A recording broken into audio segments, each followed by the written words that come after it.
Welcome to Never Watch Alone, where you never have to watch a movie alone. We're starting a new show called Disney Dan Presents, and as you may have guessed, I am Disney Dan. I'm a dear friend of Tim, the head of this show, and he's with me as well. Say hello, Tim. Hello, world. Oh, man, dude, I've been so excited about this new show. So, yeah, man, what makes Disney Dan so freaking Disney? I want to know, and I'm sure everyone out there who wants to know. But, of course, if y'all want to just, get straight to the podcast or the commentary and be like, shut up and play the movie, as always, there's a sync button below. But let's talk about you, Dan. What's up? What's the Disney that makes you Disney Dan? What's the Disney that makes me Disney Dan? Well, I have been a fan of Disney since I was a wee little child, and the first movie I ever saw in the movie theaters was Bambi, back in the 70s. Oh, that's gotta be that's gotta be traumatizing. I was 4. I mean, I'm pretty much numb from that point on when it came to anything. You know, mother, blam! Yeah. But I've gone to the Disney parks most of my life in 81, 87, 90. I worked at Disney in 97 as part of my college internship. I went back to Disney in 2004, worked there, and I worked at Universal both for a year and a half. And I have been back in 2016 with some friends. I love Disney. It's been one of my biggest inspirations and pleasures my entire life.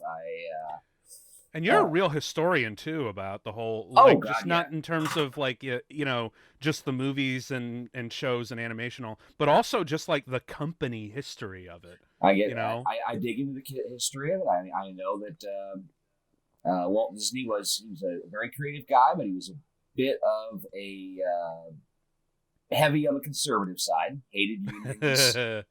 He wasn't a Nazi, as some people have said. He didn't hate Jewish people like some people have said, but he was a product of his time, as many people are.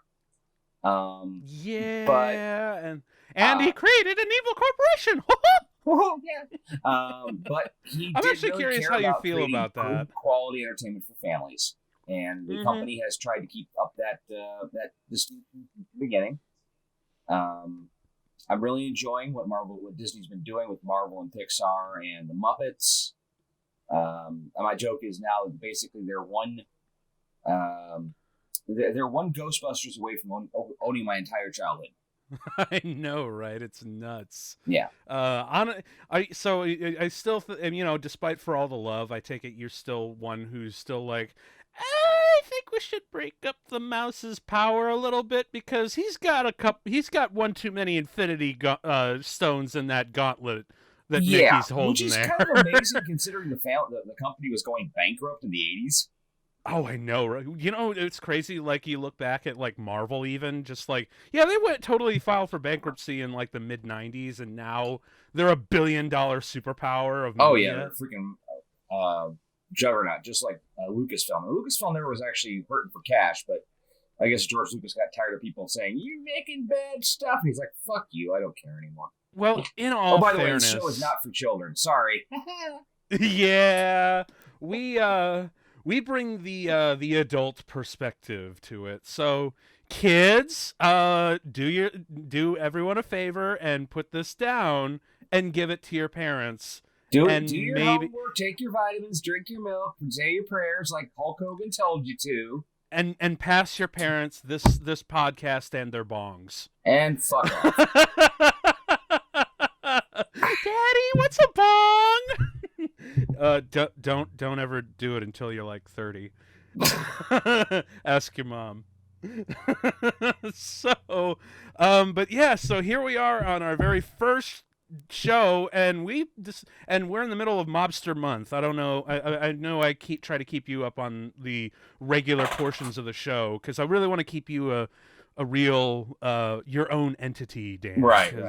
And the reason, basically, what you told me, they chose Zootopia for Mobster Month because of Mr. Big.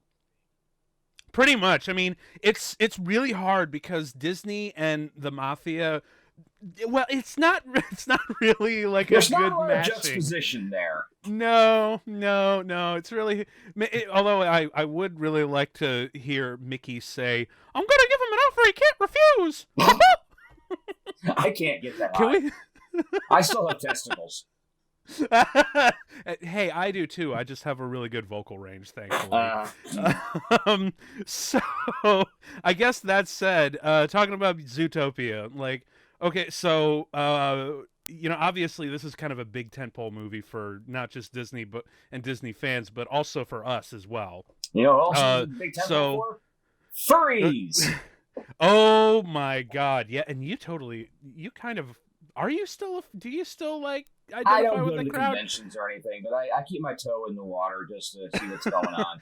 But Because it's full I've of a bunch seen of some of weirdos. your, It's more weirdos than when I was involved. because I've seen some of your old furry trunk, and yeah, man, that was a weird conversation in the morning after. Hey, you were the one going through my computer, man. No, it was actually through like old stuff in your basement or whatnot. Oh Or yeah, that's right. yeah, so I remember some of the weird shit, man. But and I guess that's really is the great thing about this movie is like, look, at its best, it's going to make your kid more tolerant and progressive, and at the worst, it'll just turn him into a furry. Like, is that really that big of a deal? Well, we'll talk about what Disney did to reach out to the furries for this movie while we're watching it. So, yeah, but what was like the because I take it you saw the trailers and whatnot. Did you go to see it in theaters? Oh, for Zootopia? Oh yeah. Yeah. Okay, so talk a little bit about that. What was that first night show? Your first impression seeing it in theaters? I really couldn't tell you. I mean, I went and saw a matinee. Oh, okay. I mean, it wasn't like I didn't see it the opening night. It wasn't with a bunch of furry friends or anything. I just was like, you know, there's a movie out with Disney. I want to go check it out. I did the same thing with Frozen, which I saw in the middle of a blizzard. Go figure. Yeah, it's Ohio. Yeah, but I went and saw Zootopia, and I really enjoyed it. And I saw it when it came out on Blu-ray. I watched it a couple times, and my dad really liked the film. He really enjoyed it. He thought it was very colorful. Oh yeah. Done. I watched it on. I think I watched it. I forget where I watched it for the first time. I think I saw it at a friend's on Blu-ray or whatnot. I know I didn't see it in the theater just because.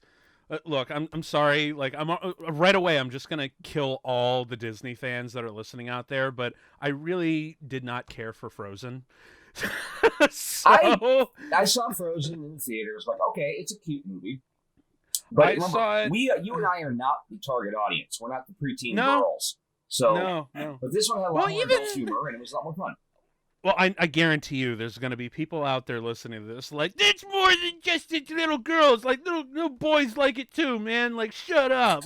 So now, and granted, I do see that. Yeah, Frozen was pretty good, but My Little Pony. It's just that holy shit, that movie was so hype. You remember 2013 that movie came out? The year after 2014, you literally could not escape fucking Frozen at all. Yeah, I agree. And for a while, that's the reason why I didn't watch it. I think I didn't watch it until like 2015 or whatnot. And I was like, it was okay, but Tangled's better. So and right there, I know we've lost like 3 or 4 subscribers. Which, is like 10% of all the subscribers that we have. Yeah. So, so this is the movie that I watched that I was like, oh, God, yes, finally, there's a movie out there that they finally shut the fuck up about Frozen. I personally consider Big Hero 6 a better movie than Frozen. Yeah, you know what? We'll bring that up. We're going to have, a crossover with... Marvel Movie of the Month with Mark with Disney Dan on that one. Ooh, that'd be cool. Oh yeah, dude, that's the marveliest non-Marvel movie to ever exist. But actually, I was reading that they're possibly bringing Big Hero 6 characters into the Marvel Cinematic Universe now. I actually, well, you know what? Fuck it. Why not? We're getting this multiverse of madness with Doctor Strange, this multiverse shit with Spider-Man, and now Maguire and Andrew Garfield and now we're getting like, the guy vague. Who played Dr. Ock, I can't remember his name. Yeah, Alfred Molina. We're getting Molina. Like weird multiverse shit kinda in WandaVision, but not really. So you know what? Fuck it. Why not? Just like let's have all the. You know what? Instead of just like Man, we're getting all over the place. This is why I love the show. This is why you talk to me. I mean, I discuss everything. But you know what? Fuck it. Let's just have Star Wars and Lord of the Rings and just all the properties converge for one big stupid showdown event. And then, you know what? In the end, we'll just turn it into Lego form because why not? That's what Lego movies are doing anyway. This is the ultimate showdown of ultimate destiny. Mr. Rogers in a bloodstream sweater. Oh my God! Just have Mr. Rogers show up in the Marvel Universe as Steve Rogers. Oh God! or Steve Rogers wearing a Mr. Rogers sweater. Yes. Oh my God! Why didn't they have that at the end of Endgame? Seriously. Anyway, the thing about Zootopia is it's. Oh wait, we were talking about Zootopia, weren't we? Yeah. I love how just completely these weird divergence that we go down on this show. That's part of what makes it so much fun to listen to, I think. Mm-hmm. But anyway, done to jerking ourselves off. Let's jerk this movie off. All right. Do you want to actually just jump on in and get started and get rolling with this? Yeah, I'm kind of game for this shit, man.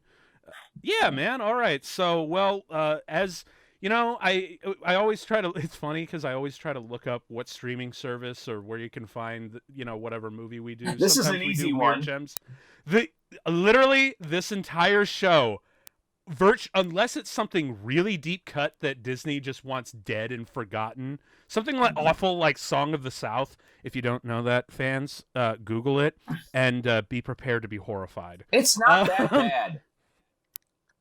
It's boring. But other than, weird deep cut shit like that, all of the stuff on here is going to be real easy. It's on the Plus. Yeah, Disney Plus, you guys. Find like Watcher in the Woods or Child of Glass or no. Some of the deep cut. There's a lot of cartoons. No, here, but most of the Disney cartoons are available there. Most of the movies are there, especially some of the more modern ones like Zootopia. Since this one made Disney literally $1 billion. Well, if I remember correctly, I'm pretty sure it's going to stay. This was one of the top five grossing movies based on an original concept. Yeah, I believe it. It's like right after Avatar. Yeah, I believe it. Which, even though as a vocal fan of that movie, it really wasn't that original. No, it wasn't.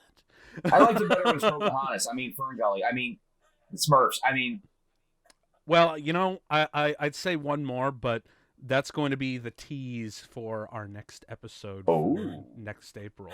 All right. But that said, I think we should get it up. So yeah, man, it's on Disney Plus, or if you've got the Blu-ray, if you've got it from an alternative source, we're cool with that kind of shit. I don't necessarily condone it on the air, but either way, get your copy of Zootopia ready, because we are ready to start this bad boy. Why don't you count it down, Dan? In 3, 2, take it away, Tinkerbell.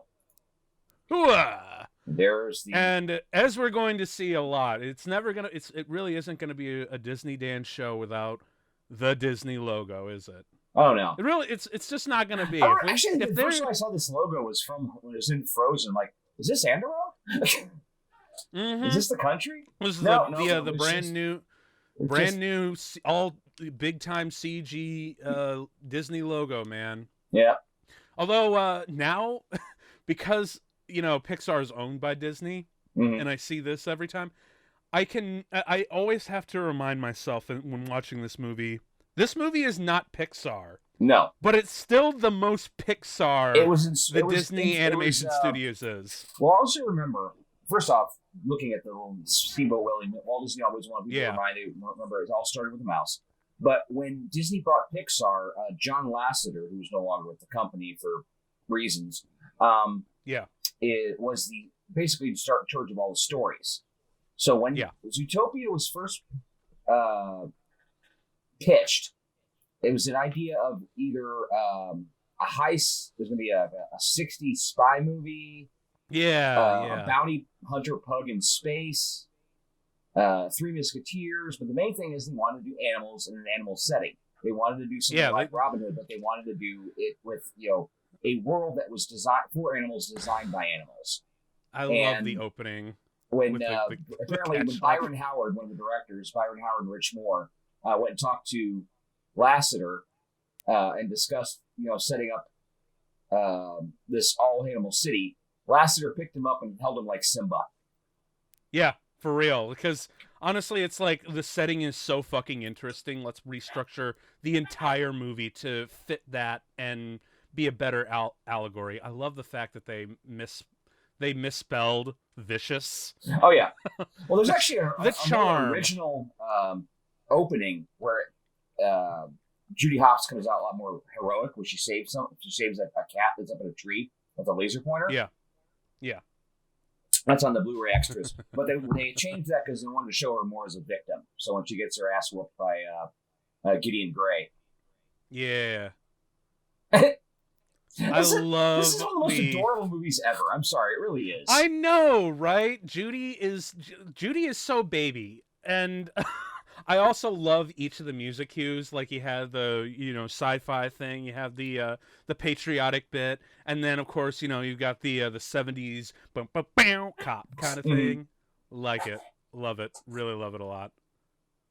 Plus, having gone to see my niece and nephews do in theater productions, they've got the awkwardness of these kids down so perfect. I know, right? There's always that one kid who's just a bit extra, but the rest of them are just kind of standing around going, I have to go potty, Although the kid doing the music there is on point. Oh yeah, he's got a future to him.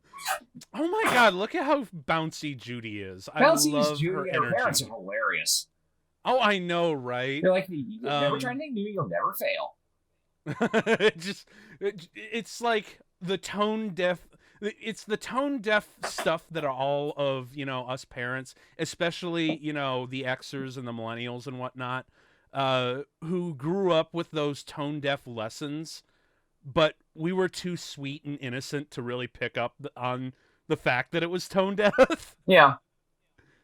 Now I do want to and it was never malicious to them either. No, they were just trying to protect us.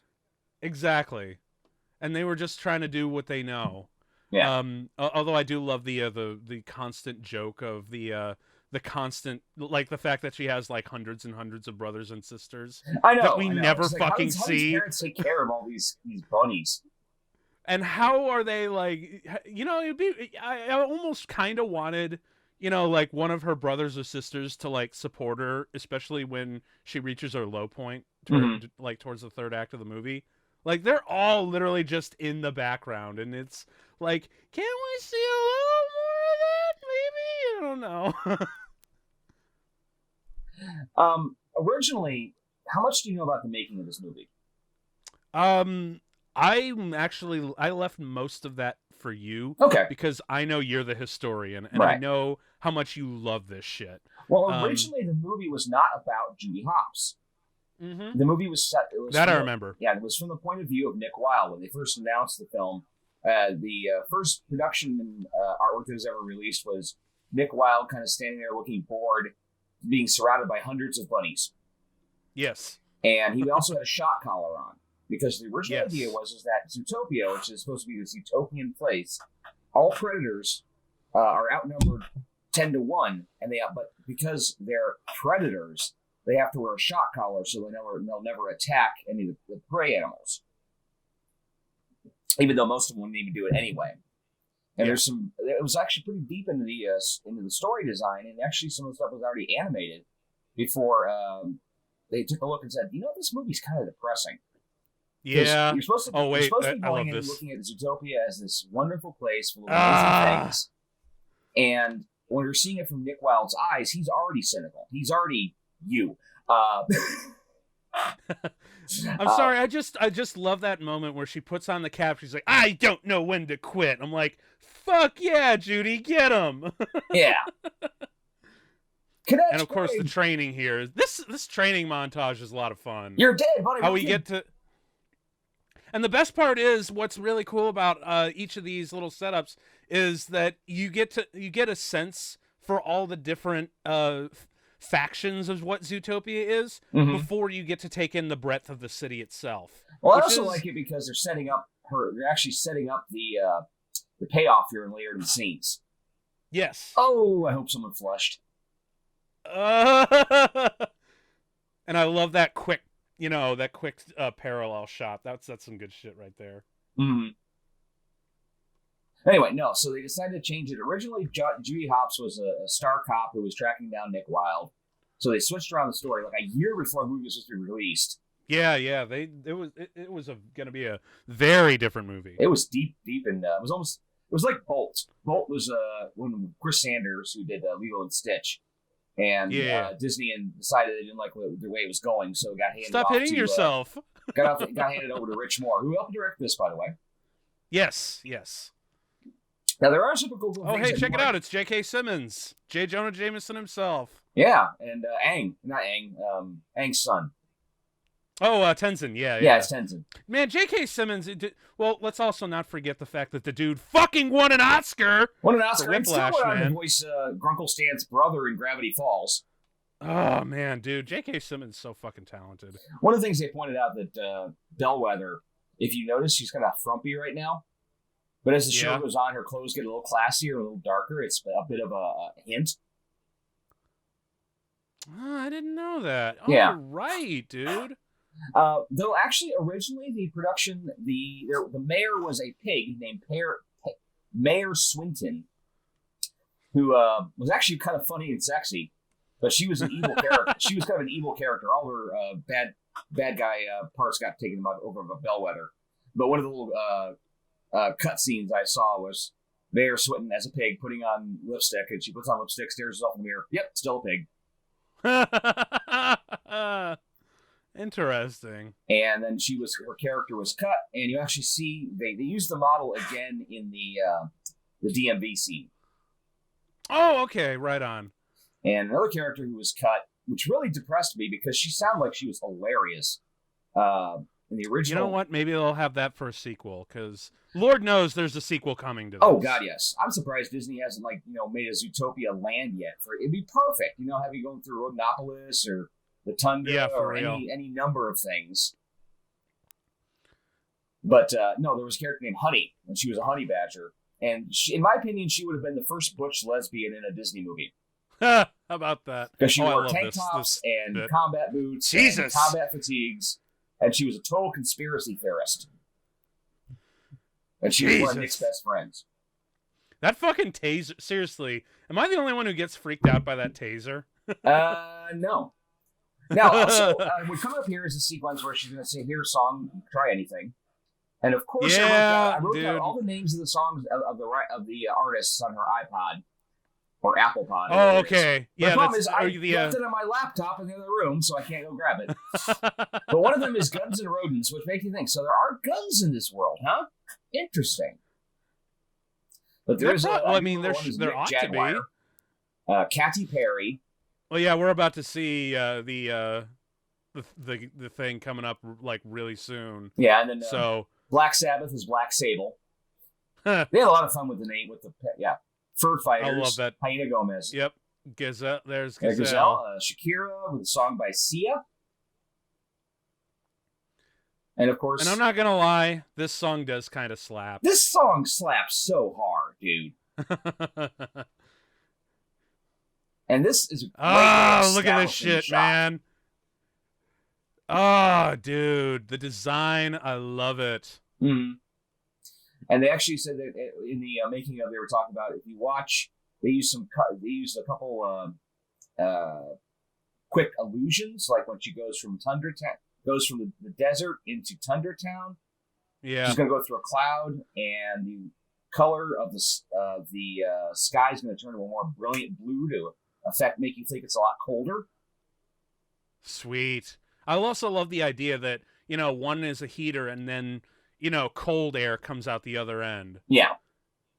That's, oh man. Can you imagine the kind of power somewhere in here? The kind of power grid in here? Yeah, there's two little girls, two little elephants dressed as Elsa and Anna. It's one of the Easter eggs.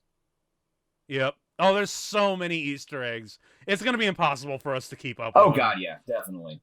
This right here is probably my favorite shot in the movie. It works so the raindrops and the camera pans up. This is why I don't understand why there's not a Zootopia ride. Seriously, you could have a Zootopia ride on this monorail using the projection technology Disney has invented and just go through Zootopia and it will be blown the projection, fuck away. dude. They've got the Animal Kingdom right fucking there, man. Exactly. Like, get on that. Oh my god, there's a whole bunch of Right? shit that's not being used. Seriously. Right? Exactly. And it's not like the damn monorail has to move. Just use the projection technology. Honestly, you don't even really need that. I mean, because like I said, the Animal Kingdom's right there, and they've got the sprinklers. I've seen them, so why not? There is the first time you really start seeing the animals. The different things are the lion texting. Oh my god, I never noticed that. Yep, there's the hippopotamuses coming down, and there's the the gerbils. The gerbils, or I think those are hamsters because they don't have tails. Oh, okay. And the otter. I have to point out all the otters for my fiance. Plus, there's like a bunch of little stories that are going on. You just watch some, Boy Scouts or Cub Scouts, or whatever they call them. That rhino who's clearly pissed off about his mortgage loan or something. Yeah. What did he say? Welcome to Zootopia. Please buy my panties. I do love the design that the cape of the woman is actually her shell. Yeah. And complimentary delousing. That's weird. Oh, hey, check it out. Director cameos. Yep. As the loud neighbors. Apparently, there's a lot of theories going around the furry fandom that they're gay. But I'm just like, you just like gay people. Yeah. I mean, sure they could be, but honestly, the way they fight, honestly, it feels like they are two dude bros who are just two friends who are just trying to live together. And they're just not having it, and they're just pissed off with the city life. Because, look, anyone who's lived in a city, they are pissed off all the time. There is no way... Have you ever lived in a city, Dan? I'm actually curious. I lived in Orlando, but I lived in a suburb. Okay, because I haven't lived in a city. Klauser, he is flaming. I'm sorry. I don't care what anyone says.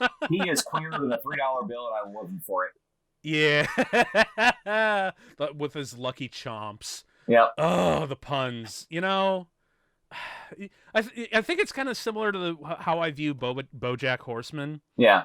Is that, look, yeah, the puns are really cringy and really dumb, and I groan at them, but the rest of it is so good, it's okay. And in the case of BoJack, I need the stupid puns to get me through the really fucking heady stuff. Because, man, that show gets depressing. You know, that feels like it. I'm surprised that joke hasn't happened with Homer Simpson. A Giselle snow globe before. Oh, I didn't notice that either. How about that? It's the tiny little details, man, that really make these movies worthwhile. I also like the fact that that the Zootopia Police Department is both predator and prey, but the prey animals are freaking gigantic ones. Yeah, like the elephants and the rhinoceroses, and I think Bo's a muskox. I also really love the design for Chief Bogo here. Well, from what I understand, when they were designing him, they actually had a friend of theirs who was a bodybuilder come in and put on a shirt that was just a little bit too small for him. Yep. So they could show how the fabric would hang, because you can see he's massive. He could never. Buckle. He's got those giant forearms that and he could never see on all these big cops. Of his shirt because he's just so huge. Yep.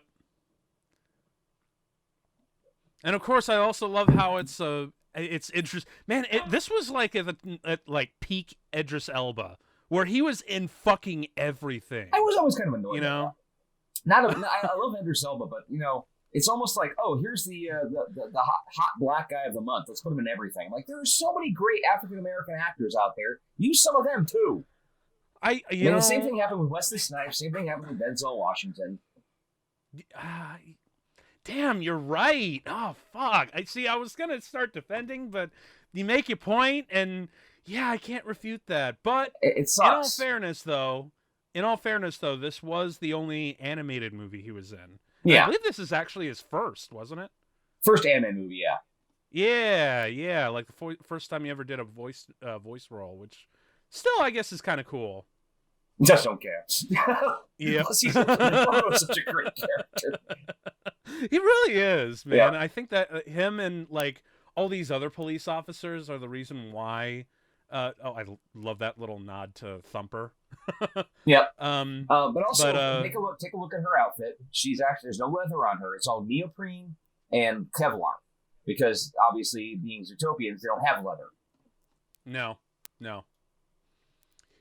I swear, she is the only likable meter maid in cinematic history. Mm-hmm. And the fact that she uses her advantages, like her bunny hearing and such, and she just racks it up like you wouldn't believe.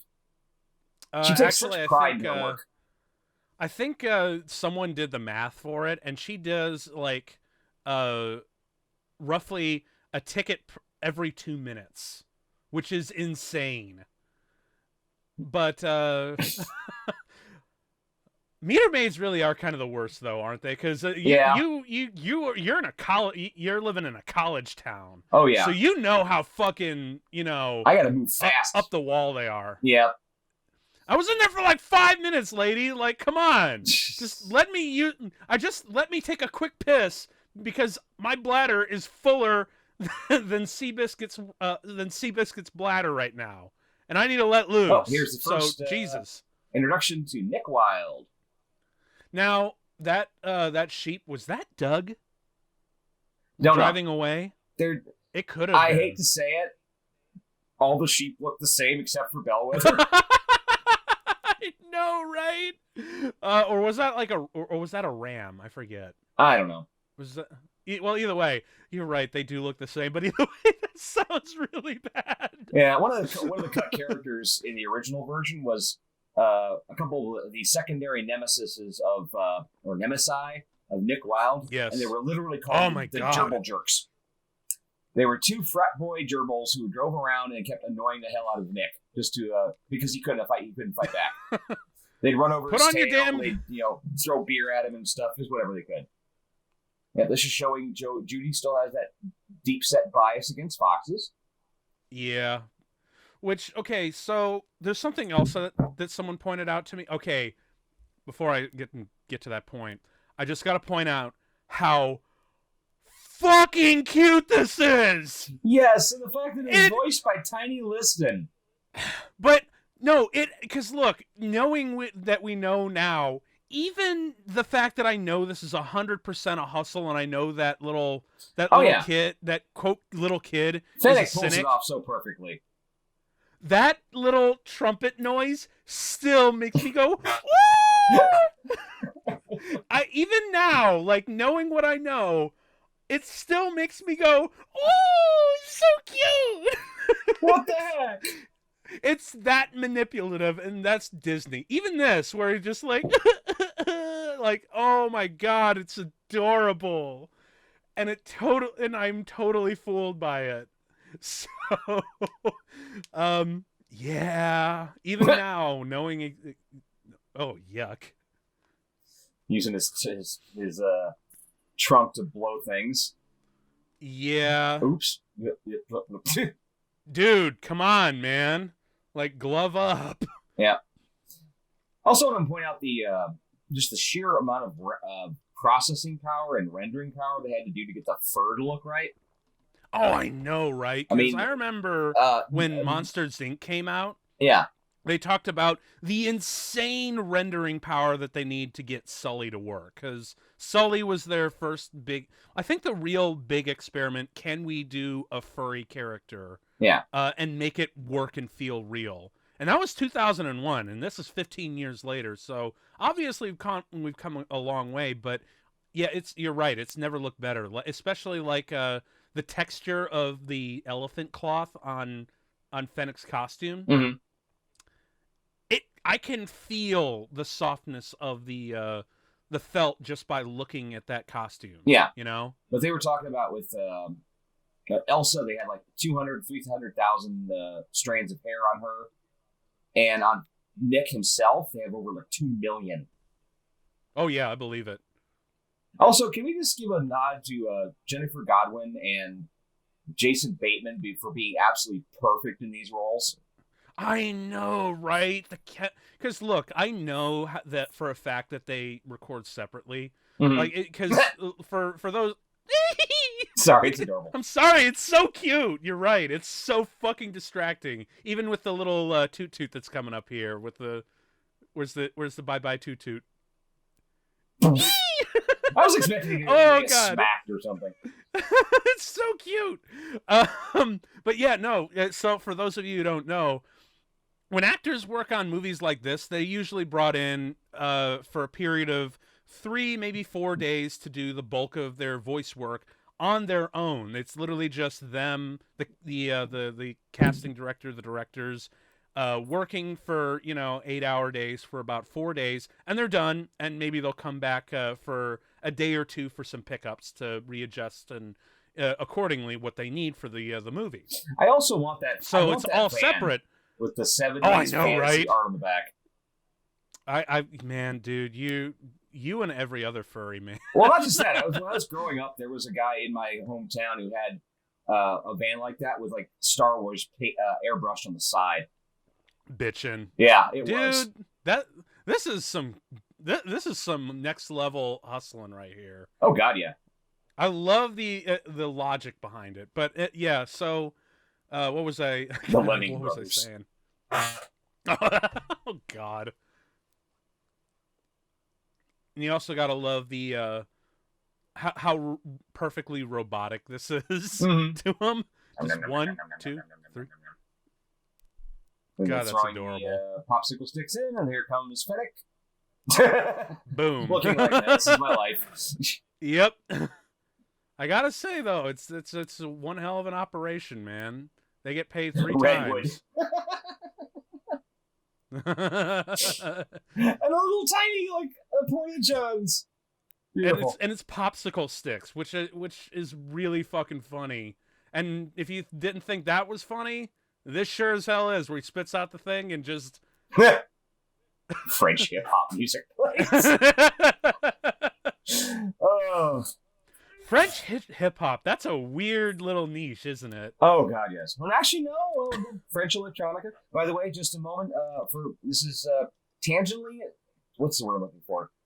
This is slightly involved with Disney, because they did the soundtrack for Tron Legacy, A Moment of Silence, for the ending of Daft Punk.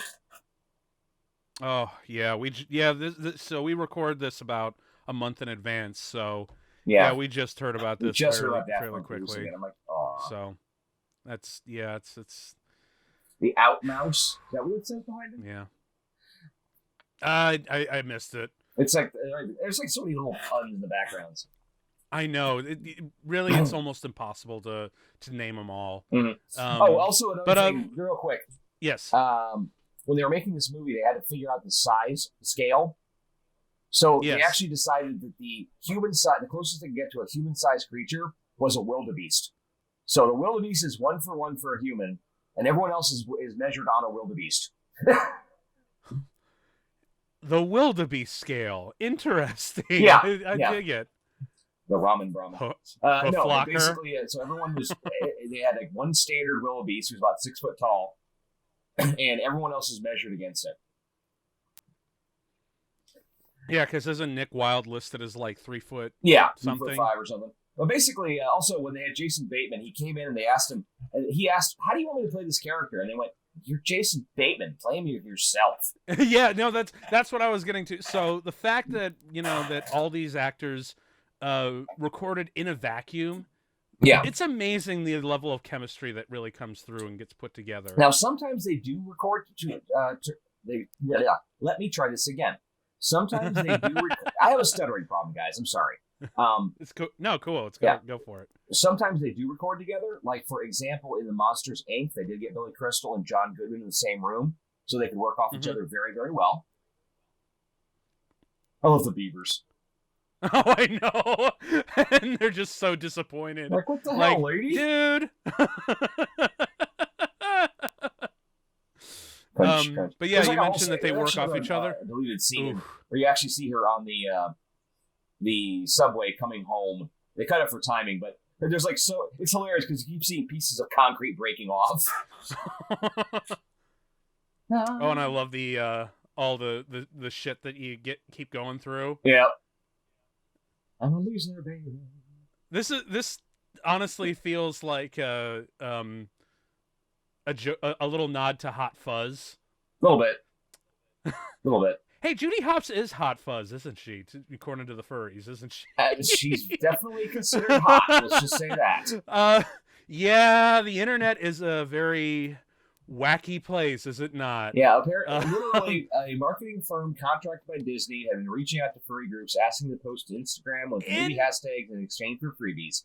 So yeah, in Disney all knew fairness, what they were doing. though, Disney knew that there was going to be a whole shit ton of Rule 34, and they're like, fine, we'll just fucking embrace it. Although, in all fairness, though, weirdly enough, Warner Brothers did it first with Space Jam and fucking Lola Bunny. Oh God, yeah. Hadn't even thought about there that. Was a whole thing even before this, the man. The furries just went. They were at the opening scenes. I actually remember the weekend that movie opened up. People were leaving the convention I went to go watch like the matinees of Space Jam, sitting in the front going, "Oh, I don't understand me. She be my girlfriend." Bunny boobies. Yeah. Bunny boobies. Yeah. Exactly. Oh yeah, I also love the fact that when she turns to the slow depressing music, it's actually diegetic. Yeah. It's not like, just background orchestra, which I thought is funny. Oh, there she goes again. I was saying something. For real though, it must really, because like, I try not to. But I'm for real. Like, I try not to give service people a hard time because I know service industry and it sucks. Oh God, yeah. But dude, for real, like, can we just like destroy the meter maid? Because it's pissing everyone else off and it's making the person doing it feel fucking miserable. Okay, here we go. Judy, first big set piece of the movie. Big action sequence. She just rips off like a Supergirl or Super Buddy. Duke Weaselton, voiced by Alan Tudyk, who's become basically Disney's Lucky Charm, like John Ratzenberger's Pixar's Charm. For real, dude. Well, I want one of those police cruisers, seriously. I know, right? That thing looks hardcore. Mm-hmm. Yeah, dude, Alan Tudyk can fucking make anything work. Mm-hmm. This is still probably my favorite thing of him was what was it from where he played the chicken? Moana. Yes, Moana, where he just makes a whole bunch of chicken noises into the microphone. You know more about this deep focus stuff than I do. The fact that they actually managed to make everything look miniature with the deep focus is amazing. Right, dude, the camera work. That's the other thing that's really like blown me away recently is the camera work and the cinematography. Like, you also notice how there's like tiny little. I don't like some questioning about these houses though. Are they literally not anchored down? I guess not. I mean, there's a lot. I wonder how the septic. A lot of certain things you got to wonder about this in this movie. Like, there's no bugs, there's no birds, there's no insects. Is there Kentucky Fried Chicken running around this place? I don't know, but how do the septics work, and how is it connected to the electrical grid? I know. Like, questions. But you know what? It's really one of those things that on this show we call "shut up, it's movie bullshit. Just enjoy." I just call it repeat to yourself. It's just a show. I should really just relax. And of course, we have a colossal donut here. Large lad. Exactly. Mousies. Fucking. The funny thing is, they're coming out of Mousies. They're wearing Target. They're carrying Target bags. Because more puns. That's why. Yeah. She is so sweet. I love her. I know, right? Even though she totally is the daughter of a mobster. She's an Italian American princess, definitely. So, but yeah, man, it's the cinematography in these animated movies that have really come to blow me away. I think it was the first time I've seen. So... Oh God! Shut up! You are under arrest for punning too loudly. Citing a scurry. We're bringing in internal affairs on this one. So, but yeah, no, like I think the first time I'd ever seen a handheld shot in an 3D animated movie was like I think it was the first Kung Fu Panda, and it was a real throwaway thing. But in recent years, have you noticed there's been a lot more, handheld or camera movements with the touch of the real to it? Mm-hmm. Not just in terms of how it moves, but in terms of how it looks, the focal lengths, the analog kind of imitations. Like there's a whole nerd writer section about how Toy Story 4 used the split diopter effect. First one thing, I love the fact that they Yes. reference Frozen right here. Oh yeah, for real. It's like no, for that really right there, and then I'm like, thank you for finally having people say, shut the hell up about Frozen. Move on to this movie. It's better. Can we just take a moment to admire the fact that Clawhauser, who is a leopard, supposed to be one of the fastest animals in the world, is just this tubby, adorable, squishy dude. You just want to hug him. And then he's been really Emmett Otterton, which is a reference to Emmett Otter's Jug Band Christmas by Disney. Not Disney. Oh, is that Henson. right? Yeah. Okay. They've actually made that. They said, we chose that name because of that. So it's like this is what happened to Emmett Otter after he left his hometown. Well, still, when you really break down Emmett Otterton's like off-screen arc, you're like, what the hell have you been getting into, man? He's a nudist. He's involved in Night Howlers. And mob connections. Like, I'm starting to think he might have been the villain all along. Which, in all fairness, like... Oh, there's Bellwether. Oh, man. Yep. That would make for a really interesting movie. Like, you remember how Lion King did a not sequel called Lion King 2.5? 1.5, yeah. I do remember seeing that. 1.5? And it's just from Timon and Pumbaa's point of view? Yeah. Do that, but with Emmett Otterton, because that would be a really interesting movie. Oh, God. And although somehow I feel like that movie might turn into an R-rated movie just because, like, you're like, nude yoga and, like, mob connections and poison that affects predators. Like, what the hell are you into, man? Yeah. So...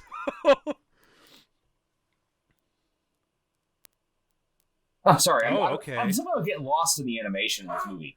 It's so well done. I know, right? It's gorgeous. Well, okay. There's actually another point in the. There's another deleted scene where Clawhauser sends her to use another computer, which is actually another computer by one of the officers is on paid migration, and the whole thing was rendered. It's on the Blu-ray of her trying to use a computer belt for an elephant. Oh, Lord, that must have been interesting. And so she's bouncing. She's literally bouncing all over the keyboard and using both hands to work the mouse. Cub soda. So they cut it for time, and they decided that they wanted to get Clawhauser in there as a lot faster. Yep, makes it a lot quicker. Plus, they wanted to really, wanted to. I'm so bad with my words. One to establish Clawhauser as her ally. Well, pretty much the only one she has in the police department. And I love the little arc that he gets later, when he gets tossed out because he's like, they don't want a predator to be the first thing that they see at the police station. A gay, fat predator. I hate to say it, but it's true. Kinda, yeah. I mean, technically it is headcanon, but whatever. Think that Bogo is also, he's a muscle. He's a muscle daddy because he loves Gazelle. He's at least bi. Oh yeah, okay? he's dipped his toes in that water hole. I call Bogo bi-curious, like just like way down low. But who knows? Because I know that they want to do like a TV series about the ZPD. Oh yeah. So I just love this line. Did you just boot my stroller? For some reason, that line just kills me. And then the look on Nick's face. Like, oh, shit. Crap. Yeah, originally the whole idea, basically this is real quick. The original idea of the movie was Nick Wilde was going to create something called Wild Times, which is going to be an amusement park where predators could take off their collars, like we were talking earlier in this commentary, and be predators. They could, hunt fake prey. They could, eat raw meat, enjoy themselves. And he could not get a loan from any of the banks because they're all owned by prey. And he finally ended up having to go talk to the mob, not by Mr. Big, but it was actually one of the polar bears. That the polar bear was actually the head of the mob. He got delegated to bodyguard this version. But I couldn't find anything when I was doing my research, but I swear to God, I saw something about Nick Wilde having a kid in that particular version. So he may have developed an authentic. You're a cop now, Nick. You're gonna need one of these. But yeah, there were a number of scenes that they had that were actually close to being rendered, including one where getting your first collar was almost like a bar mitzvah for young cubs. That's fucked up. And they'd have big parties, and yeah, you're getting your first collar. You're gonna be a real adult now. And then they would put the collar on the kid. The kid's getting all excited. The father's trying to calm him down, and the first shock hits the kid because he got too excited. And the look of betrayal in his eyes is looking at his dad. Oh, yeah. I mean, it would have been a great movie, but I can see why they changed it. And first off, just Tommy Chong, man. Right. Tommy I was just Chong. about to say, dude, you could not have gotten better casting. More fun making this character than anyone else because he was just so raunchy, nasty, dirty, but still perfectly comfortable in his own skin and all of his flies' skins. Yeah, actually, one of the things I was reading about when one of the things they didn't put in the movie, but is supposedly there's a fast food joint chain called Bug Burger because it's all insect based. You know, I'm actually kind of sad that they didn't get Cheech in this too. Yeah, but it's nice Tommy Chong to do some things. No, that's very true. Although then again, you know what? Maybe he'll be around for Zootopia too. You know, anyway, it could be anything. These guys, maybe naked. I love how at ease that Nick Wilde is. Oh, you know he's come here before. Horribly uncomfortable. You know he's come here before. Oh boy. No, I'm sure that they had some very interesting story design meetings going. How much do we actually want to show? Yeah, like, unfortunately, you know, I'm pretty sure this isn't like the butthole cut for cats. This isn't like the butthole. Well, I was about to. Yeah, there's the cat. This isn't the butthole cut for cats. I mean, you can't really show there are no buttholes in a PG-rated movie. But my God, she's airing out her yoni. I swear to God. Nangi is airing out the nog. Her bits. He reminds me of the time when Josh Brolin sunburnt his asshole and called everyone who told him to do it a bunch of idiot assholes. What? Oh yeah, like there was apparently like this whole thing about if you tan your butthole and your taint, it's supposed to like give you enlightened sentences or whatnot. It was like this whole meditative thing, and Josh Brolin tried it, went too far, and he went on Twitter and he called this the dumbest bullshit he's ever heard of.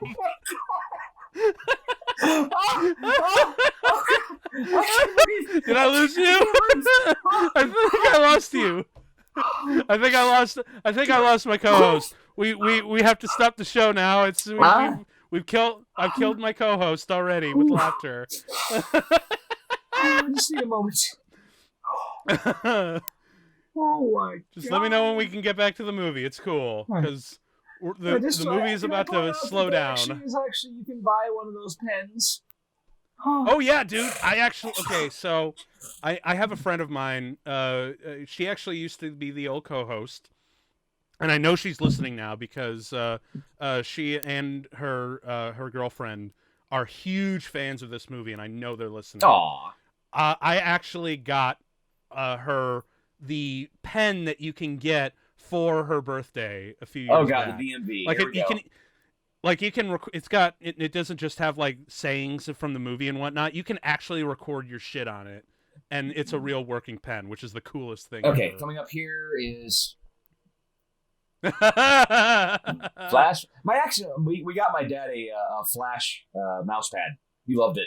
Nice. He loves this movie. He loved this movie before he passed away. This is probably one of the funniest bits of the movie because like we've all been to the DMV, but you know this brings up something that Pat Oswalt brought up in one of his. Okay. That's sorry. I want to point that out. Okay. Oh, gotcha. So. But this brings up another thing that Patton Oswalt brought up in one of his stand-ups. The DMV, yeah, it's funny to poke fun at how slow the DMV is, but in all fairness, it's not the people who work there. It's the customers that make those plays a fucking nightmare. Yeah, yeah. Because it's the people that are like, that like, okay, we're ready to go. I know what to do. Let's get this done. Let's go. And the people go in there and he's like, I got a paper with an eagle here, and do I get an eagle? I don't know, and I don't know what to fill out, and do I have to bring my birth certificate? I don't know. And the people behind the desk are like, they can't say fuck off. They can't say that. Instead they have to look at these people and be like, I don't know what it is about you, but maybe it's the way that you're waving the paper back and forth in front of my face, but I gotta get you behind the wheel of a car. I have to get you behind the wheel of a 6-ton juggernaut by the end of the day here. So let's do this. I just want to point out, I don't remember the guy's voice for Flash. Yeah. He has mastered talking slow and not talking slow. You know, you think like, I'm doing great. But he's not. He's like, I'm doing great. And it's just like, oh, okay. It's a very unique way of doing the character. Yeah, you would think you would just Nick is just rebelling in this. Down. But instead, he's like, sure. I don't know what. Apparently, there are a lot of arguments in the story design of this movie about this scene because it actually eats up a lot of time. But it just worked so well. Especially this shot right here. Where he just... I love that. That's great. And then, of course, we have another cameo in the movie, Kristen Bell. Yeah, who absolutely adores sloths. Oh, yeah, so this is like a real treat for her. This would be like if my fiance got to voice a fucking otter.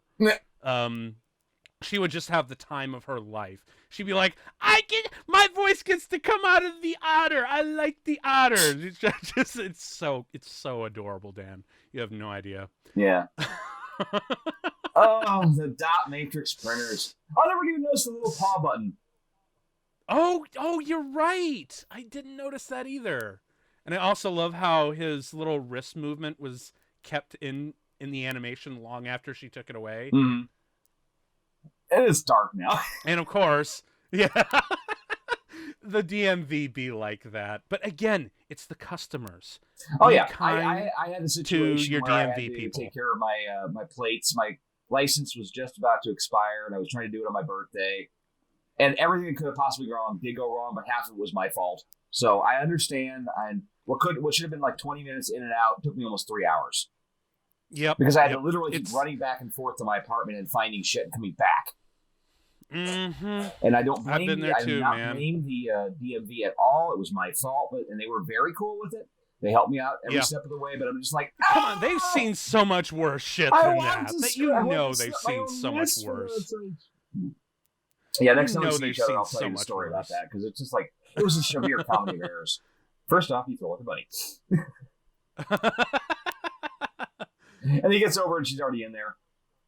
Yep, because she's just that fast. I'm pretty sure she burrowed under... Yeah, she burrowed underneath. I didn't see that. You can see by the hole. Oh, you're right. Yeah. Oh my god, I never noticed that before. See, it's all the details in this. Exactly, man. I remember the scene where he finds the CD. He's like, who still uses CDs? I'm like, I have CDs. I just bought CDs. Poor people. That's who. I like CDs. So, I don't mind CDs, but I personally prefer cassette players because that means I can just use that as like a guide for a headphone jack, and I can just plug my phone in. So you like cassette I'm kind of tapes? with you. Cassette tapes, because there is like a cassette tape to headphone jack. Oh, okay. I'm like, wait, yeah, because cassette tapes. First off, they don't sell those anymore, and second off, what are you from the '80s? I was in No, the 80s. You don't even know what it's because I want any application that I can get my phone to play on it. That's why. Right. But CDs, if I really And have they to, really fine. do a great job with the cold. I mean, right? You can actually kind of feel the how frigid temperature cold in there. The scene is, which makes me wonder why. He doesn't wear he's like a coat or something. Big. We gotta go. Oh shit! And now, so we've been we've been in the middle of Mobster Month, and finally, hey, mobsters! Now we get to the mobster part of the movie, right? Yeah, like I said, these took polar bears in the original version were the mobsters.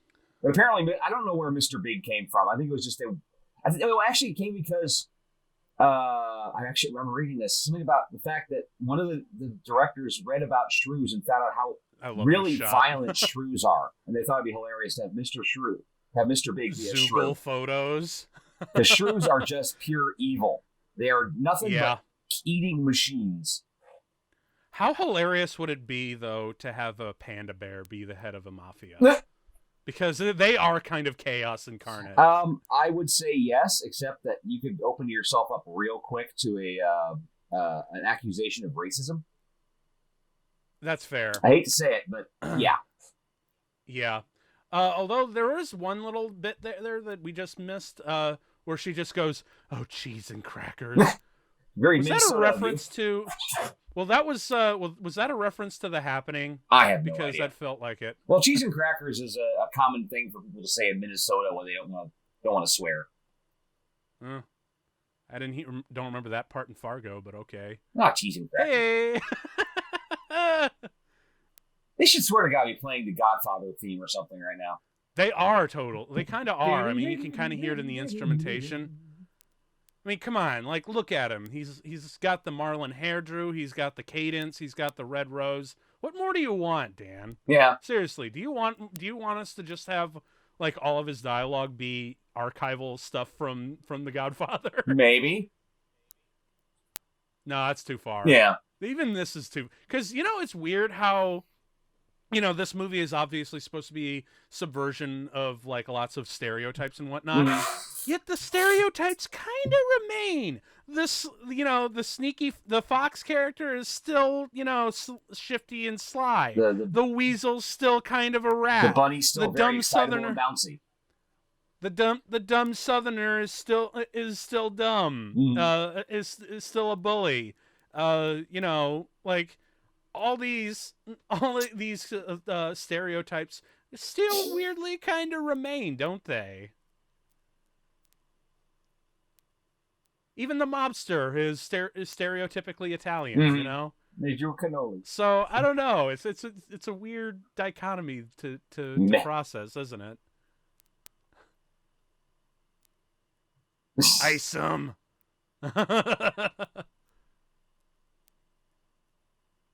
He never will. So I don't think he'll be able to swim out of that one.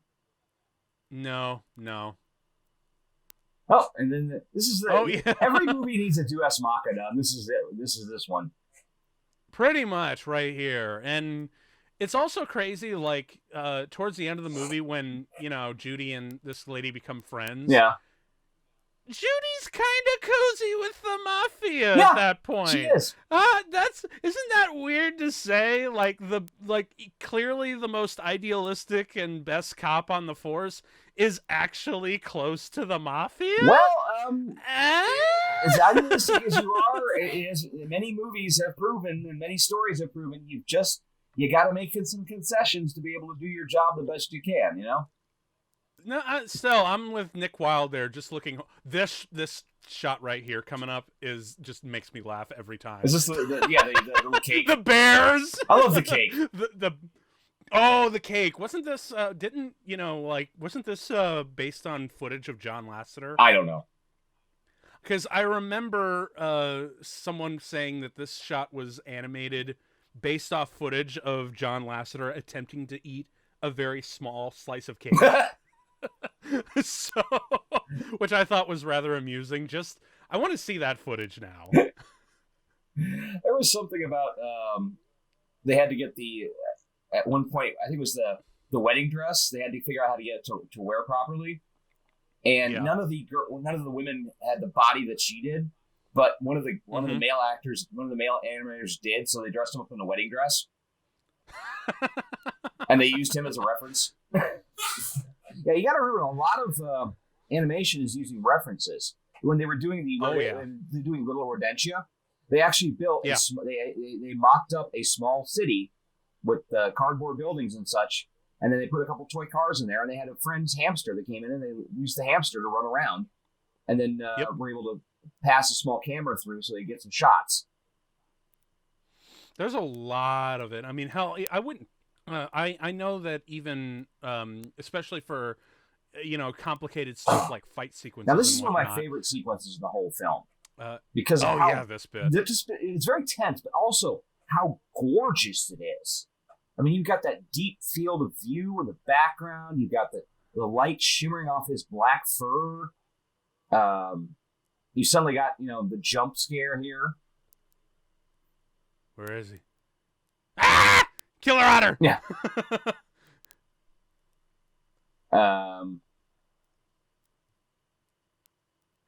Took out his eye. I mean, look at the moss and the designs and the rain, exotic the raindrops and whatnot. The rain coming down, and it's always raining there, or very, very, very often it's raining. You almost can feel the humidity. You can smell it. It smells like Florida. Give Zootopia a little bit more credit, because Florida is it's America's scrotum. Let's be honest. It's America's waiting room, as John Leguizamo called it.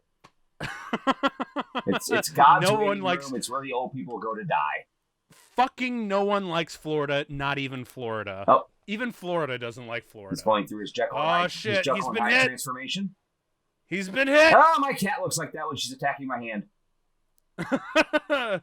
He's got them evil eyes, the evil slits for eyes now. Yeah. Do you notice that actually? Oh yeah. That when they go predator, like their eyes become slits. Well, you have a cat too. You know how it is.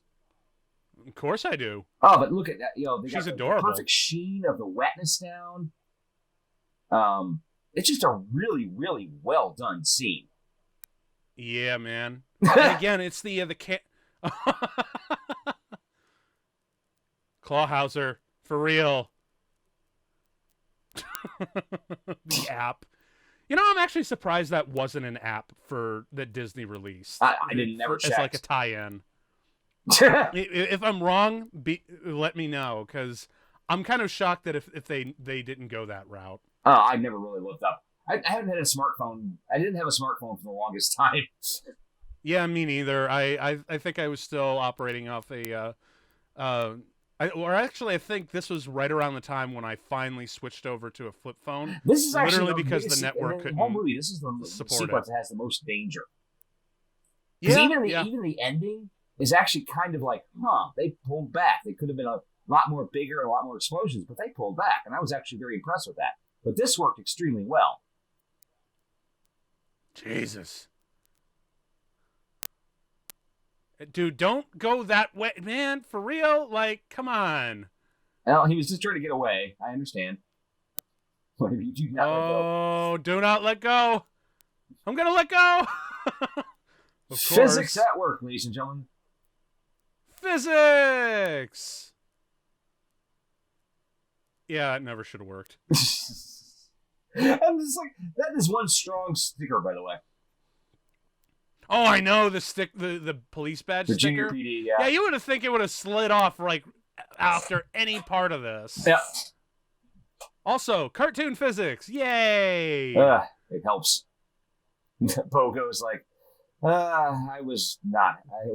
Bogo works late, apparently. Well, I mean, it's the police force. I mean, that's part of the territory. Yeah.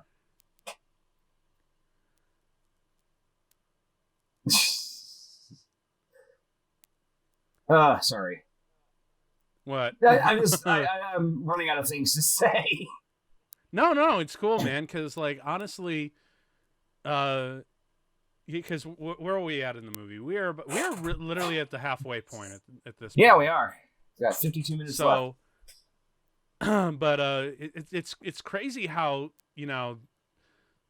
Oh man, I'm lost. Oh, lost showing a little losing my bias train here of thought because he too. is a fox. Oh yeah.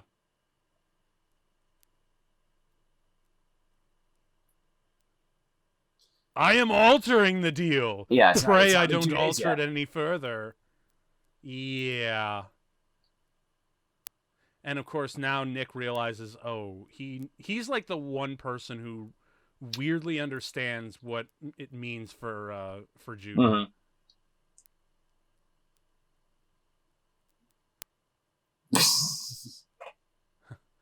And he's like, this motherfucker telling me how to do my job? Oh my god, can you imagine Samuel L. Jackson having a cameo as like as a street guy in the movie? Or as like one of the cops? Mm-hmm. Dude, that actually, can we make that happen? Because Mm-hmm. I kind of want to hear, Samuel L. Jackson's motherfuckerly attitude to come into play in a world like Zootopia. Oh, sorry. Yeah. Little asides, little body language they have. Oh, I know like, especially where she just like Come on, points in the way also where this she's is a gonna Disney go. thing. This could be a Disney ride at the Zootopia land. Right, dude. Again, it's right fucking there. Why is it? And plus, look, we're on lockdown, so you guys have full opportunity to take advantage of the closed parks to make this shit happen. I mean, you made a Frozen ride after one movie. You can make a Zootopia ride after one movie. Yeah, for real, dude. Like I know that statistically speaking, that's why they had Frozen 2 come out before they did a sequel to like Tangled or Moana or Zootopia or whatever. Like, I get it, fine. It was the first to make you $1 billion, and it was kind of the new, your new standard and whatnot. But Zootopia still made $1 billion, and it got humongous. It's it was still better. They were critics' darling. It's still way better, man. And this is a real sad little story here. Oh, this backstory, man. It shows he was an idealistic little happy guy, surrounded by just kind of like Judy too, and he's about to get his ass whooped by bullies. And then, it also goes to show that I'm glad this movie doesn't hold back by saying, yeah, kids can be kind of dicks. Oh god, yes they can. Kids are dicks, man. Kids are jackasses. I guess that's one more reason why we told them to fuck off and have the parents watch this instead. Yeah. Complete with their bong and shit. Now my question is, where did they get a muzzle? Because apparently muzzles are not sold normally in stores and such. Is that like a BDSM thing? Did they raid their dad's sock drawer or something? Okay, look, if Emmett Otterton can be casually involved in nude yoga, the mafia, and predatorial conspiracy, then you know what? Maybe those kids' parents did have like a weird kink thing there this that muzzle they smells like just my mom's happened to pussy. found. said the Panther kid. I'm a terrible right? human being. You should know this by now. We're both terrible, let's be honest. Yeah. At least in terms of our humor, anyway. Oh god, yeah. So, but yeah, I don't know. But you do have a good point there. Where the fuck did they get that muzzle, man? Mm-hmm. I don't know. Okay, so this is obviously like the first little hint of like the kind of but not really romance. So I gotta just ask you straight up: do you ship it? Nope. Do you ship Nope. it? You don't ship it. I don't okay. ship it. You do not. I do not ship it. Okay. I see them as partners. They are good friends, and they are partners. But I don't ship it. I mean, a lot of furries do. Holy crap, do a lot of furries do. Oh my god, the entire internet does. Well, it's like that Tumblr You're in the post minority. once about how Disney actually has tons of Rule 34 drawn by its own animators, because when you work for Disney, oh my god, yeah. And so the animators think this is a challenge to mess with Disney. Yeah, didn't they do that a lot in the 90s? Oh, there's so much Kim Possible and American Jake Long, American Dragon, and freaking gummy bears and gummy bears. What? How do you make gummy bears sexy? Look, I know they taste delicious. Challenge and all, accepted. but I gotta say. And this scene was like it's so fluffy. It's like it's literally making fun of don't touch an African American's hair. But well, no, yeah, it is. I never looked at it like that. I just saw it as like, haha, the fox thinks, the fox is like, poking at the sheep, No, like it's not there's a lot supposed of to. subtle biases in this movie. That's fair. I do like some of the stuff in the background, like Pay the pay bills. bills, and the number one. What was it? The number one mayor was it on her World's coffee greatest mug? assistant mayor. Oh yeah, that's it. And it's the dad crossed out. Smell whether. Ugh.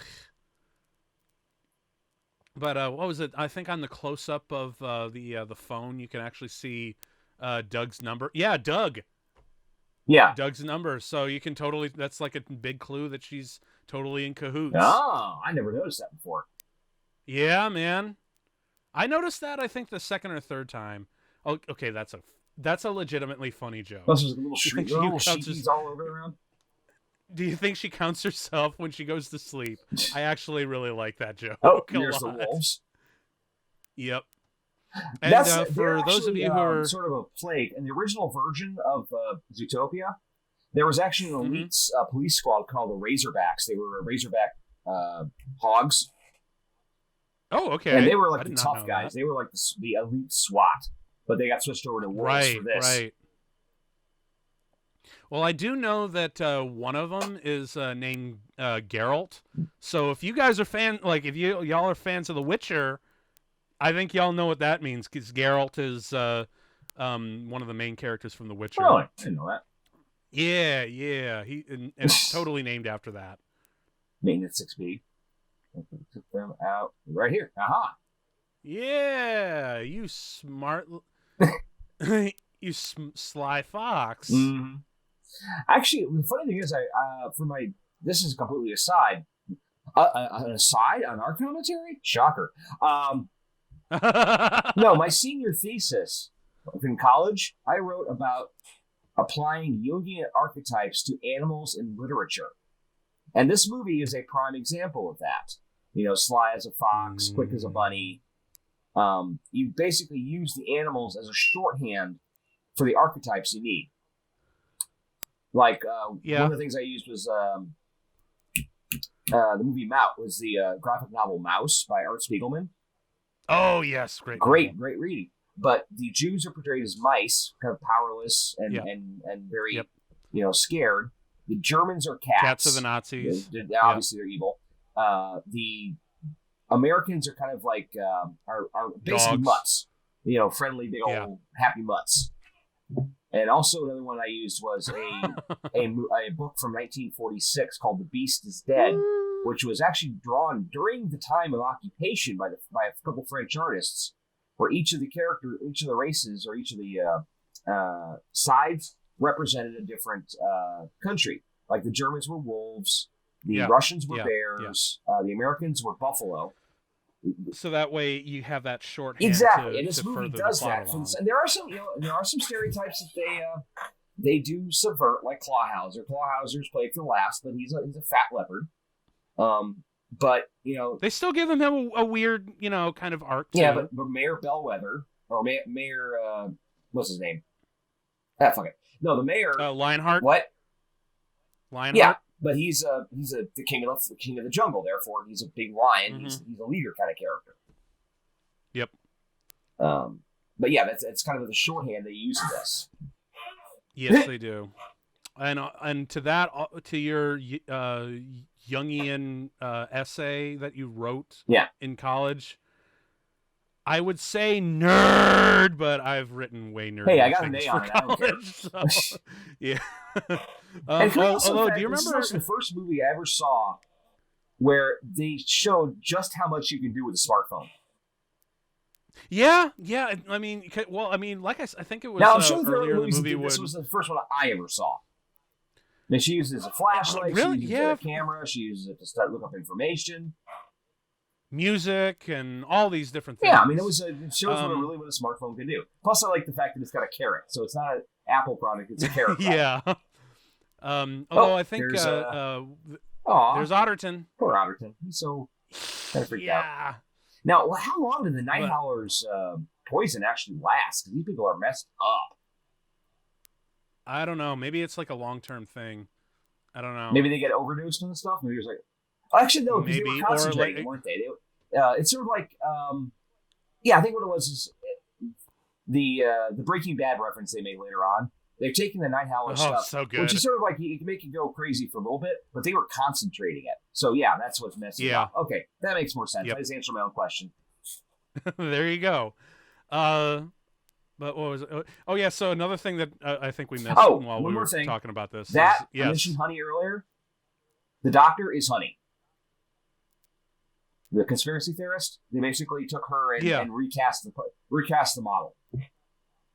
Oh, okay. I really would have loved to see Honey because she just sounds like a big, brassy, awesome character. Let's see her like voiced like Marsha Warfield or something.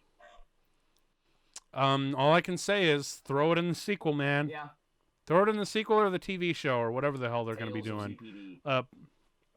Which I don't really care which one that they do first. I just want them to do more of it because, man, it gets really fascinating. Yeah. Oh no, her parents. Why didn't you put that on silent, man? I know. It's just like, why do not people ever use a damn? You know, I do not have I have my phone on silent all the time. It's on buzz. It's it. I'll put it on actual notification only when I'm expecting a call. Also, the Otherwise, yeah, you're right. Through a toilet. Ew. Well, I think she got the idea while she was in training. Remember her just like, filthy toilet, you're dead, bunny. Well, lucky that these toilets actually go out into the water as opposed to. Well, yeah, remember in animated movies, all toilets get you out to the ocean. Like, which guy didn't go to the water processing plant. Which killed so many fish. Let's be honest.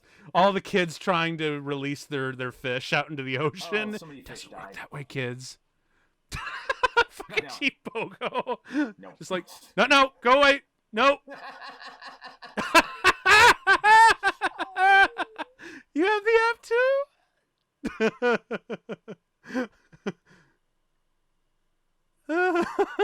Oh, yeah, he's really working, huh? Wow, I'm impressed. Oh. Oh, good shit there, man. Perfect your job.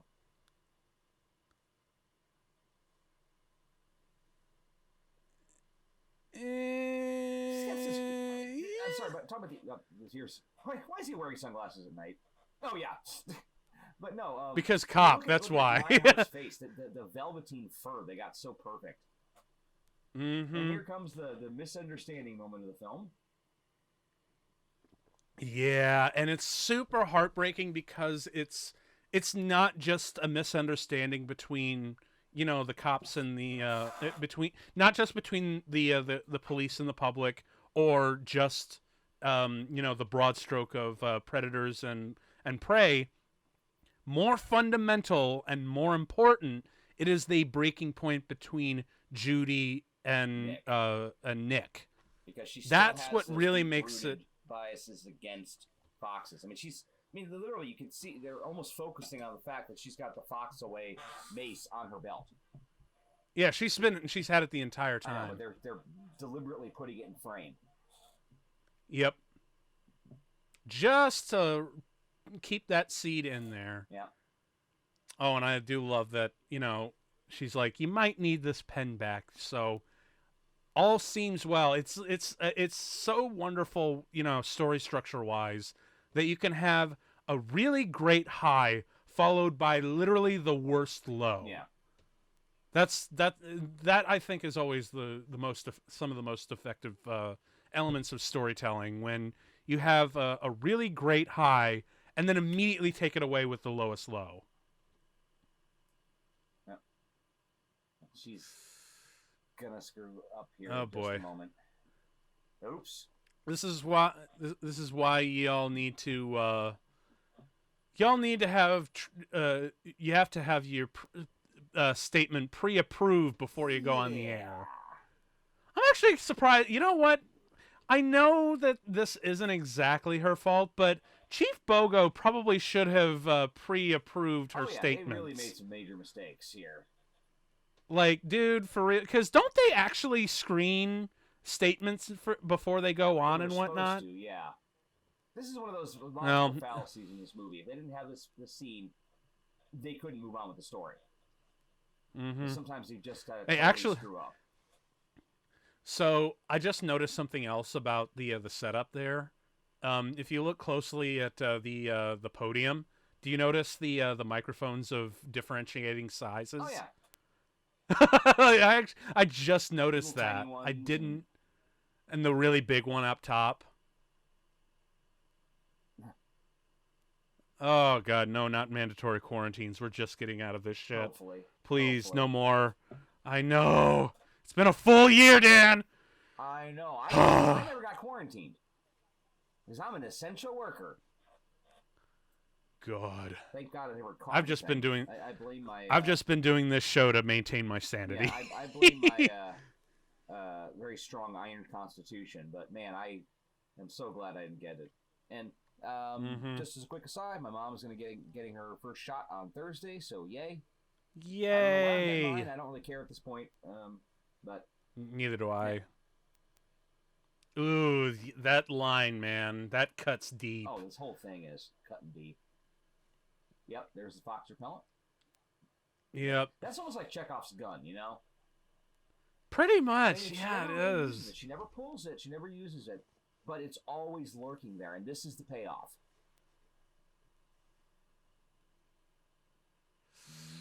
Yep.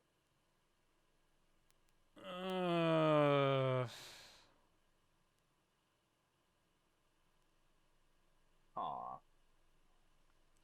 Again, it's like, look, because the broad stroke of, you know, police versus the public, or I do like this, the application, if you look closely. Yeah. Do you have a criminal record? He wrote yes at first and then crossed out no. One of the scenes, one of the book things here, when they did this in various other markets. Yeah.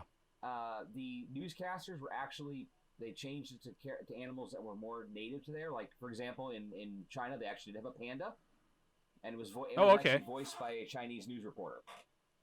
Oh, awesome. Yep. Oh, boy. And there's Giselle. This shit's getting too real, man. Uh-huh. This movie was... I hate it. I really... ahead of its time. Well, not that far ahead. It only took an extra, you know, 2 years. Another 4 years. Yeah, a couple years. Shots like that, man, that are just so uncomfortable, but are important. Yeah. They are really important, especially for fucking kids, man. Mm-hmm. Because remember, really, at worst, this movie will turn your kid into a furry. A furry. But at its best, and most of the fucking time, it's going to make them a lot more tolerant and a lot more progressive and a lot more questioning. I hate the word tolerance. Because it's like, oh, I'm just tolerating your existence. I prefer the term acceptance. I accept who you are. I accept that is, you know what? That is wonderful language. I like that a lot, actually. Watch myself. I'm like, I don't tolerate gay people. I accept gay people. I'm like, yeah, you're gay. Be gay. If you were queer, I would still be here. Be gay, do crime. If you were gay, that'd be okay. And if you were there you go. Avenue Q, then you're awesome. Oh, God, Avenue Q. I finally found a recording of Avenue Q on YouTube. I've been watching it. Oh, here goes Slaughterhouse. The fact that he has to go down to the basement by the boiler. Yeah. Oh, that hurts.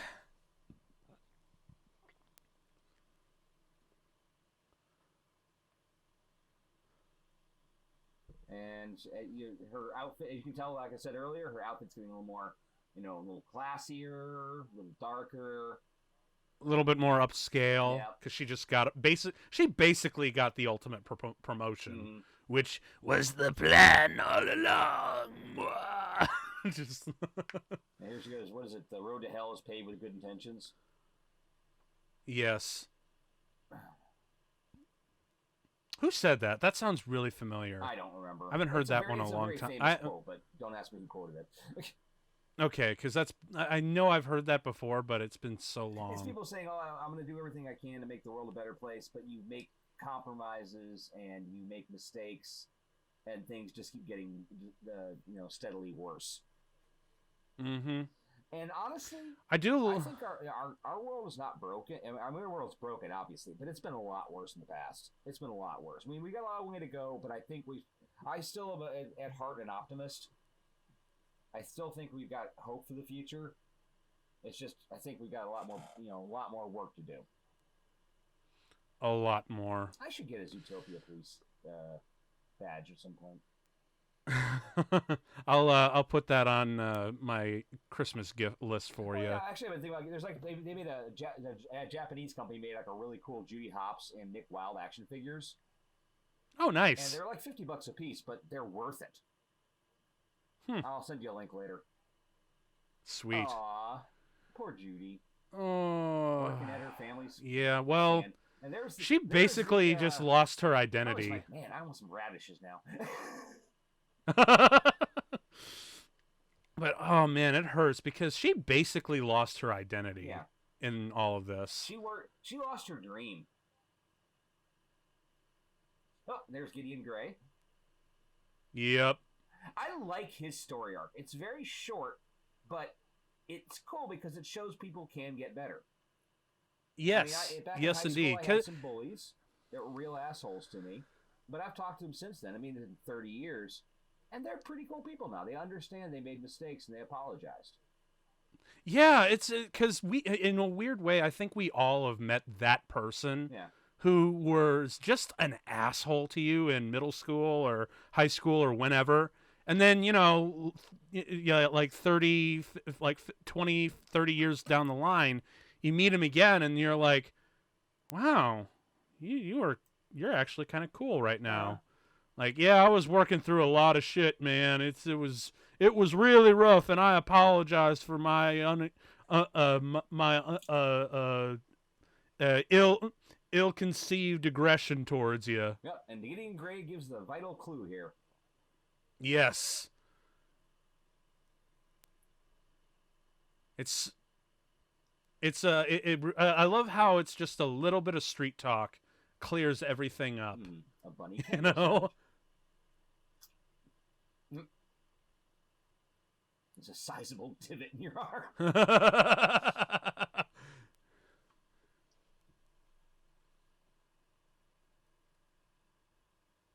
It's drugs! It's drugs all along, man! I mean, that's kind of what it is, isn't it? Oh, did it? Yeah! I didn't notice that. He's got buck teeth like a bunny. Good Lord. I thought she was talking in tongues or something. I tell you what, man, I just don't understand anything. That word comes right out of that mouth right there, God, man. I don't ever want to see the King of the Hill Zootopia crossover. That would be terrifying. Oh my God, that would be fucking terrifying. You know what? There's. I can see. Actually, like a bear. there was one. No, there weirdly was one episode where Hank saw himself as a whack-a-mole. And that's all that I'm picturing now. He also had a vision of Tom Landry in that episode as a beaver as well, or as like a mole, which was really funny. Check that one out if you haven't seen it. This actually is a sequence that's got some amazing acting in it. Yes. This is like probably the highlight of the acting between these two because. Especially Jennifer Goodwin. You can hear her voice cracking and she's breaking down because she's made mistakes. That's when acting really shines for me. When you have to portray a character at their lowest point, something that they never do quite get right is it's always either too blubbery, like oh, it's just too ugly face. Or it's like too reserved and it's just like the single tear and whatnot, and you don't feel the emotion. But it's when they start shaking, in not just in their performance, but especially in their voice. That's when it becomes convincing, you know. He's got the carrot. And I also love the carrot head. I also love how when he fast rewinds that, he doesn't move a muscle. No. Like it's just in sound. And it's coming up when she's trying to get when she puts her head up. This is so cute. Oh, this is so cute. And she's trying to grab for the pen. Oh, it's so adorable. Yeah. She's not even trying to. Okay, fine. Ow.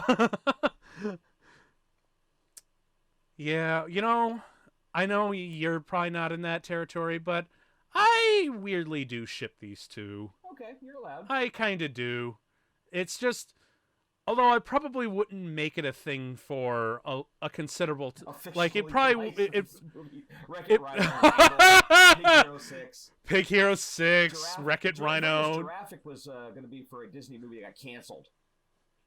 Oh, okay. So I was wondering what that one was, it was called for the Terrific. longest time. It was about basically Jack the Giant Slayer. Huh. And it got canceled. Interesting. It was one of the movies done after Zootopia, but it got canceled. Okay. So, but the rest of them did get made, Yeah. at least.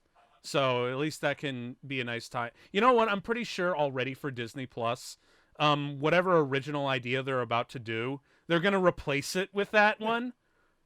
Just because, because I don't know if you've noticed like some of the little tweaks that these Disney movies have been getting on Disney Plus.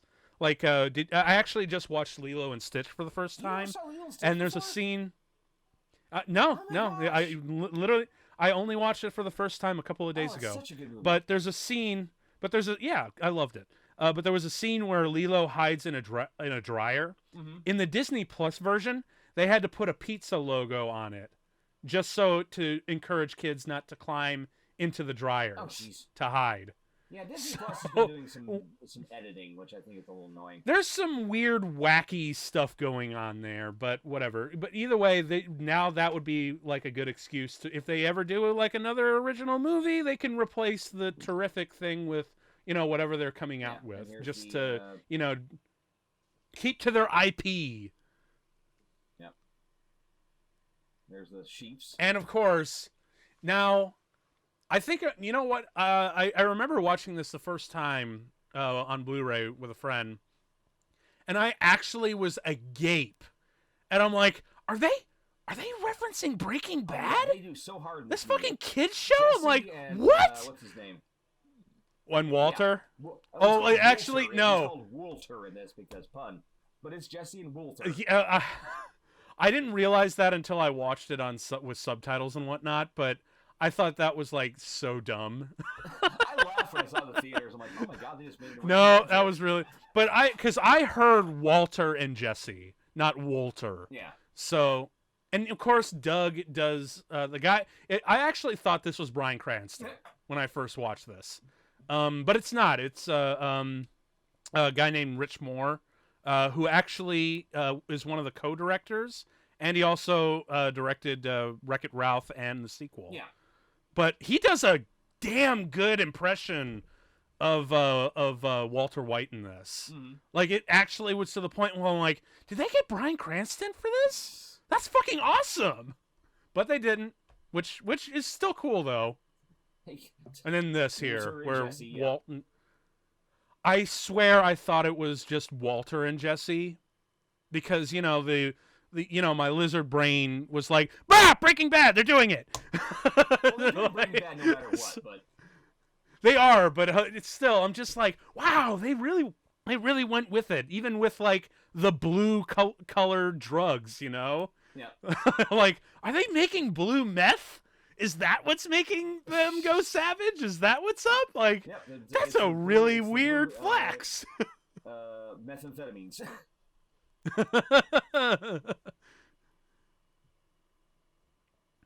Oh, hey, hallelujah. It just got worse.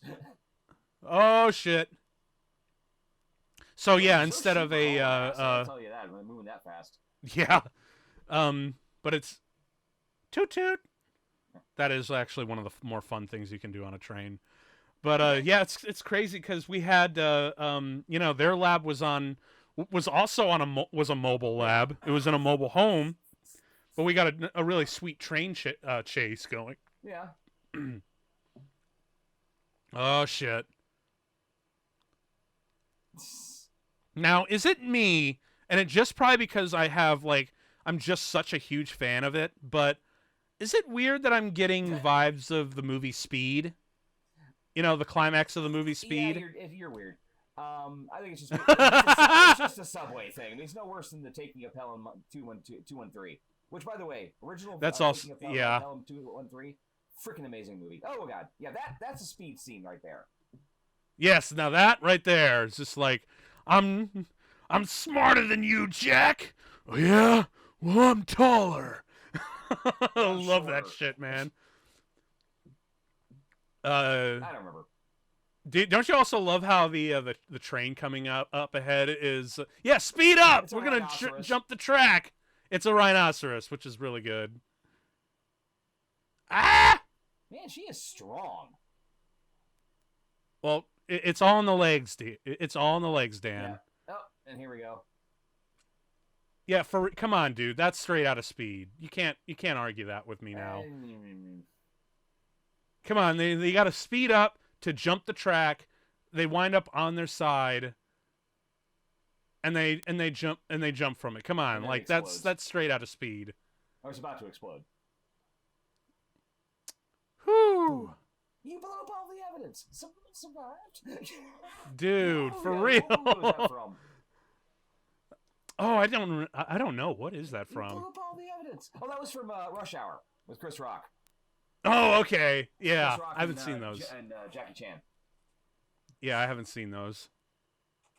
Yeah. Ooh. Ow.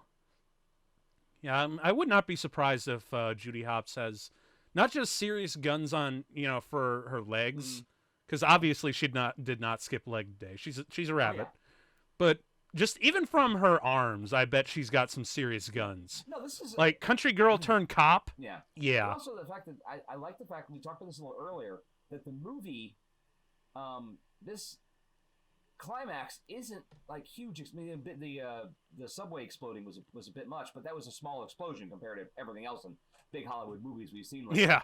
This is actually more cerebral. This is a really great ending. Yeah, you're right. Because like if you think, look, I hate to compare these movies to Pixar, but this is the most Pixar movie that Pixar hasn't made. Let's be honest. Like I said, even the writers on. Ooh, ow. Yeah, literally all the other writers workshop this movie. Yeah. So, yeah, like if you look at Pixar's movies, they've got a like ridiculous chases and explosions, especially like in the movies like The Incredibles. And this is even compared to them is still pretty like on the low side, because it's mostly about the nefarious scheme than as opposed to we got to get to this place or get away from this person. Oh, no, actually, there's another example of Chekhov's gun here. That the Night Howler capsule looks like a blueberry. Yeah. Also, did you notice? Well, there's another little thing that I noticed earlier in the movie where he's walking away talking about how how naive Judy is and all that stuff. Where he's walking through the street and he takes some fruit from a fruit stand in front of her just to kind of thumb his nose at her. But if you notice, it was a blueberry. Yeah, you're right. It was totally a blueberry. So that. Like a little. Yeah, I know, just like a little bit of foreshadowing there, huh? Oh, shit! More dodge, less ram. Yeah. Okay, first off, there is an open hole in a museum. Why aren't there guardrails up? Actually, no, I take that back. I can understand this because they're doing a renovation. All right, that makes sense. Because they need to have guardrails up, especially for kids falling into that son of a bitch. Yeah, I guess, because, man, for real, it's... Oh, shit. You're acting it out here. I almost wish that it was Nick Wilde who had that, that was in the beginning of the play, just to show off his acting capabilities here. I mean, I know there's technically no room for it in the structure of what they have here, and it was logical to start with Judy and whatnot, but there could have been some payoff with that too. Although, in all fairness, although in all fairness, that opening play where they were acting and whatnot does pay off here anyway. Where where Nick Wilde bites her, and then she just goes blood, blood, blood everywhere, and dead. Bite.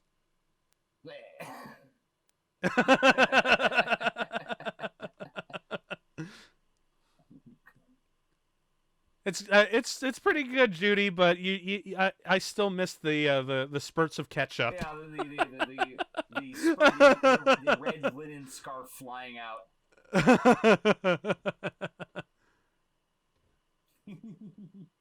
Oh yeah.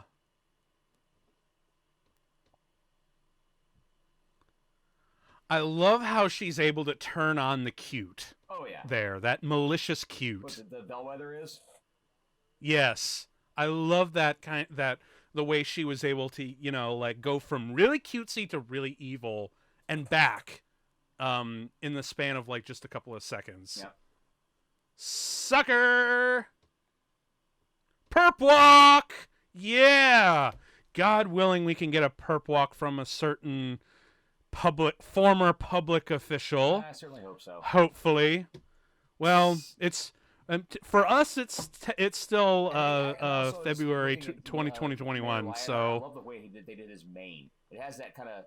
Oh, I know, right? Silky. It's got that crunchiness that a real lion mane has. Okay, Otterden, seriously, what the hell have you been up to? Because I just talked to the cops and they told me you were involved with nude conspiracies and the mafia ties and gardening for them. Like. I want answers, or I want a fucking divorce. There's some fucked up shit going on. She's in news too. You know what? How healthy would that fucking be? And you know what? I guess you're right. Because look, if Judy Hopps is like the most pure police officer on the force, and if she can have a healthy relationship with the mafia, then so can Evan Otterden. Oh, they got him donuts. No. Donuts! Yeah, and that's another thing. The cops still love donuts. Yeah. The cliches are all still here, man, but they're still trying really hard to subvert all of it. Yeah. He's got to have the reflective sunglasses. I wonder if that's a direct, reference to just like all the regular cop movies and TV shows and whatnot. It's almost like, or are they actually Academy flicks? I don't know. Well, I was also thinking of like, is that actually like, are they actually trying to pay homage to one of the greatest action comedies of all time, Hot Fuzz? It's a possibility. Because now I still want, what I want for the sequel for Nick Wilde to go undercover as Nick Angel. Just as a little reference to that. Like his cover name is Nicholas Angel. Oh, nice. I would love for that little Easter egg for a sequel. You listening, Disney? No. Wolf and sheep's of course clothing, not. Nice. Yeah, see, look, these guys are going undercover. Have Nick Wilde go undercover and have his cover name be Nicholas Angel. It would be the most amazing little reference to the best action comedy movie of all time, Hot Fuzz. Hot Fuzz! They're fuzzy! I still want that car. Do it! It's right there! A toy for this car. I really wanted one. What? They didn't make a toy? Disney, what are you doing? Make a toy so this... I don't know why. Make a toy so this 40-year-old man can pay for it and add it to his collection, okay? That's all we're asking. Toys. I don't buy a lot of them. Ones I like. Fashionable. And of course, now, this is a great way to end the movie. Oh, yeah. The reveal is so good. I burst out laughing when I saw this for the first time. So I have like 5 different friends from college working in the working as film students. 5 of them were named Nick, and I love saying hi to them with that give of Flash going, Nick. I loved sending that to him.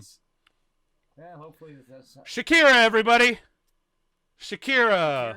and Gotta love the some of the most big buff tigers. Some of the most flamboyant tigers ever put on film. Right? Like, even Tony's the tiger is looking at it and like, damn, they're great. And I know I keep talking about gay. Frosted Flakes. It's not that I don't like gay. I actually celebrate it. So I'm like, dude, you rock those shimmering shorts and you dance your heart out, young tigers. For real, dude. Damn, look at all these people that worked on the story. Yeah. See, it's movies like this where you see like story by 6 different people, screenplay written by 2 different people, directed by 2 different people. I love that little joke with the sloths. But I love it. It's was it Giacchino? Is his name? He's yes. actually been doing a lot of the stuff for the Star Wars movies and Star Wars such. Yes, it's been awesome. He's a very good director. But it's nice to see. It's nice to see that many writers involved in the story, and it's actually good because I've seen so many movies where I've seen like 7 writers attached to it. Like 4 have been attached to like the story. 3 writers of the screen or were credited for the screenplay and based on an idea by this person. And the movie's absolute ass. Yeah. How do you get that many writers and the movie's absolute ass? Thankfully, this movie is not the case. This movie is fucking delightful. But yeah, it ends with the concert here, and we also have this. Yep. even the standard pig model.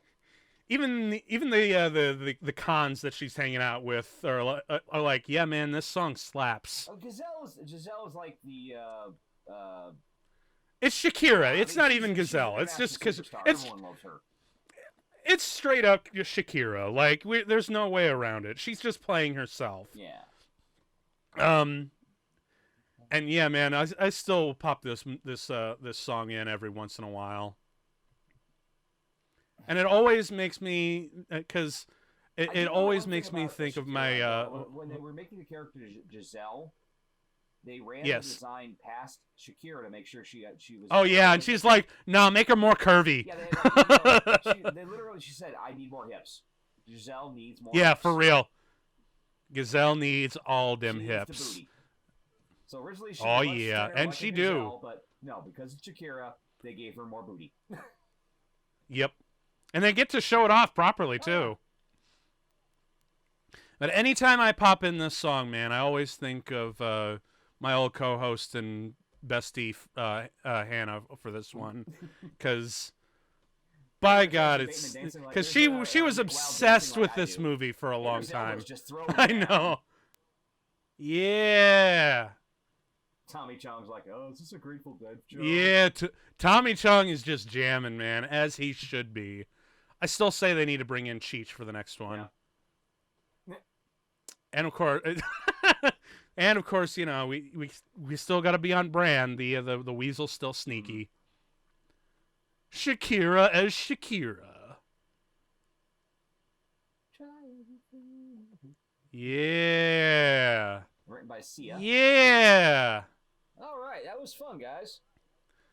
Dude, for real, man. Okay, so it's been 4 years since it's been released, and obviously we've seen this movie multiple times. Has it gotten better? Has it just kind of plateaued for you? Feelings. What do you got? How does this make you feel, Dave? Well, I hadn't seen this movie for about 2 years since before you asked me to do the commentary for this. I just literally had not watched it until right now, because I actually remember details in movies pretty well.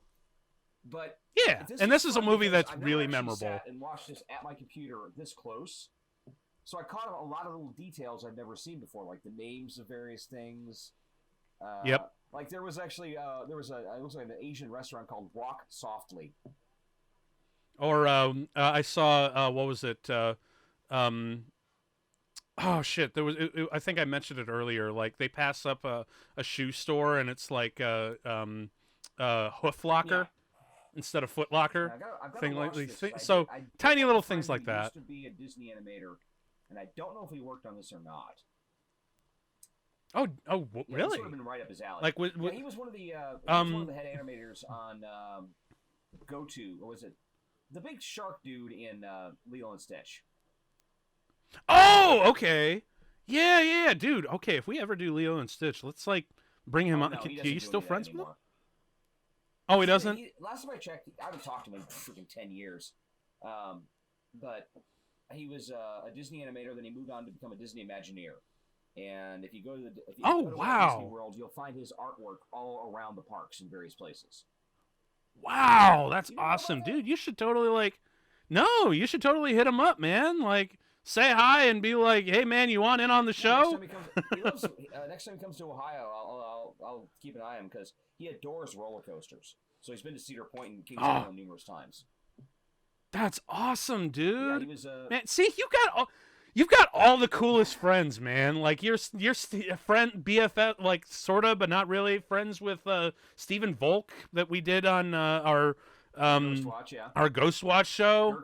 Like, man, Manning. I mean, I'm not going to name my animator friend because I don't want to. He doesn't want to be. That's his own affair. But yeah, really but cool dude, that's awesome. The one guy I really wish I'd still talk to was the head of the Disney Archives.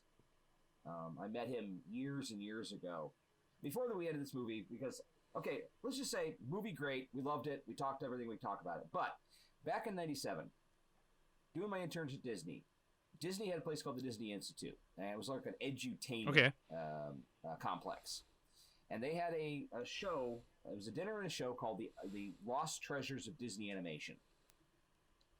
And what it was is for $60, you got a meal, and then you got to go to a private viewing of rare and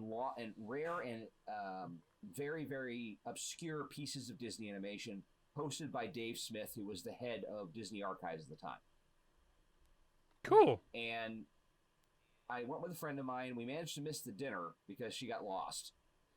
But when we got to the show, which is all I really cared about, they let us in without a ticket, so I got to see it for free.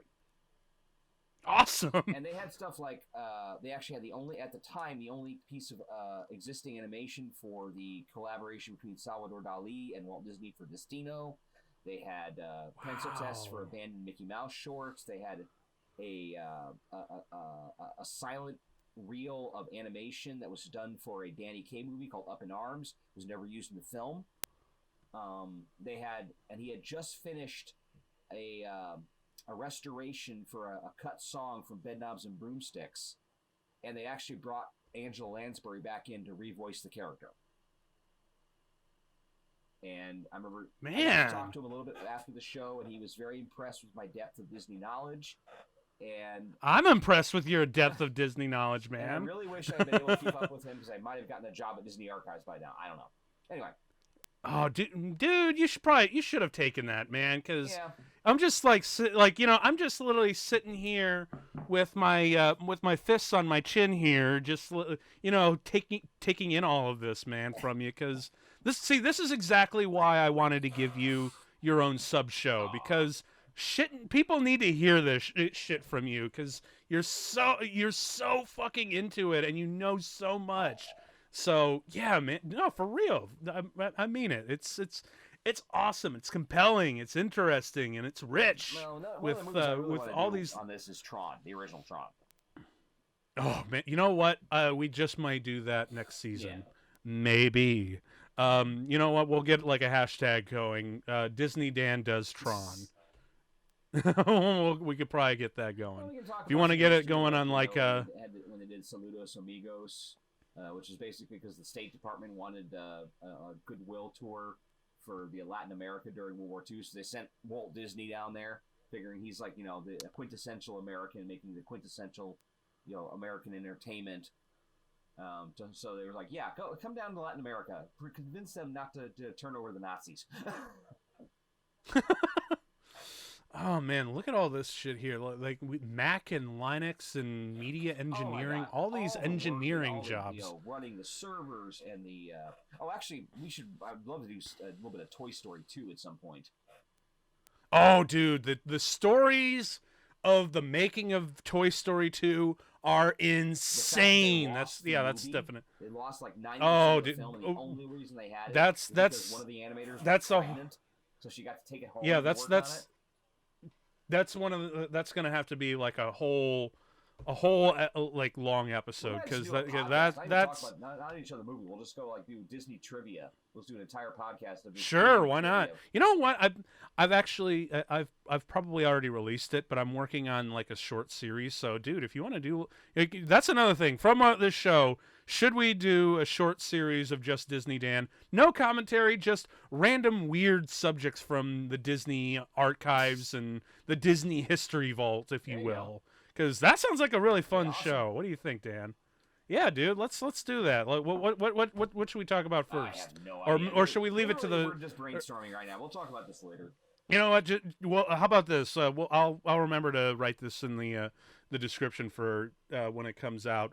But what do you guys want to hear us talk about in terms of Disney and in terms of its history, like weird niche things, or anti-Jewish and being a Nazi? I will reach to this screen and hit you.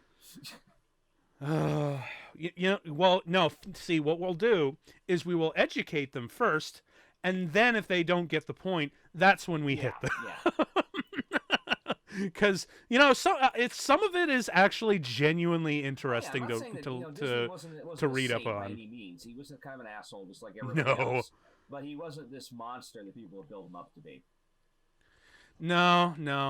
For that kind of thing, I refer to the wonderful Amazon streaming series, The Boys, where they basically make Vought, Disney in there, that he's like the head of the franchise, and yeah, he was totally a Nazi in The Boys, right. But which is a really wonderful. Over, ladies and gentlemen. Cool. So that that was Zootopia, and watching it again, because I've seen this about. I think this might have been like the 6th or 7th time I've seen it. Same for me. Just because I loved it. Same for me, 6th or 7th time. I mean, I enjoyed it a lot. I still enjoy it. I still do, and you know what? Watching it here with you, I appreciate it a lot more. Aww. Because no, it's not just all the little trivia and whatnot, but it's the shit that's right in front of me. Because I always say that one of the best things that you can do for a movie and enhance the rewatchability of it is all the tiny little details that you put into your movie. In the background and in the foreground, and what you do in terms of story structure and character development. And because again, it's not just sight gags, it's little payoffs and setups that you don't notice the first time around, the ones that you have to watch again and again to pick up on. Like I said before, the fact that the little blueberry is bookended with Judy and Nick from the first time that they meet to the end of the movie, and it's little things like that that pay off. And and so now seeing that, I realize that Zootopia, like a lot of movies that I love, are they're enhanced by their rewatchability because of those tiny little details. I think on the first or second episode that I did on this show, which was the Cornetto trilogy, Shaun of the Dead, Hot Fuzz, World's End, all three of them, perfect examples where there are tons and tons of jokes and little details, and not just in terms of what's in the background, but in terms of the character developments and the story developments that you pick up on the more you watch it, and knowing what's around the corner and whatnot, and you still get to be surprised. That's the key to rewatchability, is can you be surprised after like the 10th viewing and whatnot? And this movie totally does it. So, yeah, I love this movie. It's better than Frozen. It's definitely up there with like always better than Frozen. Big Hero 6. That's another one I would like to do. Yeah, whether Yoshida is dead or not. I actually got to think, because I haven't seen Moana yet, but I think this movie is probably my favorite, 3D Disney animated movie that they've put out so far, I think. But I think a close tie in second would actually probably be Yeah, Tangled. Tangle was really I good too. I'm in that. Well, I'm in that camp that you'll notice in like the Disney camp, the Disney animation camp, you'll find there's the Frozen camp and there's the Tangled camp where one is better than the other, and I'm totally in the I Tangled understand. All right, dude. camp. So it's dumb, Okay. it's Anyway, stupid, but we've that's been how at it this for is. almost 2 hours and 4 minutes, and I have to pee. So we're gonna cut it off. Okay. Okay. Why don't yeah, we'll wrap this up. We'll be back again next month. We've got a whole nother theme going, and I guarantee you we'll be delivering on that with another fan favorite. But this one is a little bit more underground and really underappreciated, especially by the folks at Disney. That's all we'll say until next time. So yeah, I've been I've been Tim, Dan. Oh, I'm sorry. and I've been yeah, this has Disney been Dan. another episode. Yes, the Disney Dan. And this has been another episode of Never Watch Alone under Disney Dan Presents, where you'll never have to watch a movie alone again. Peace.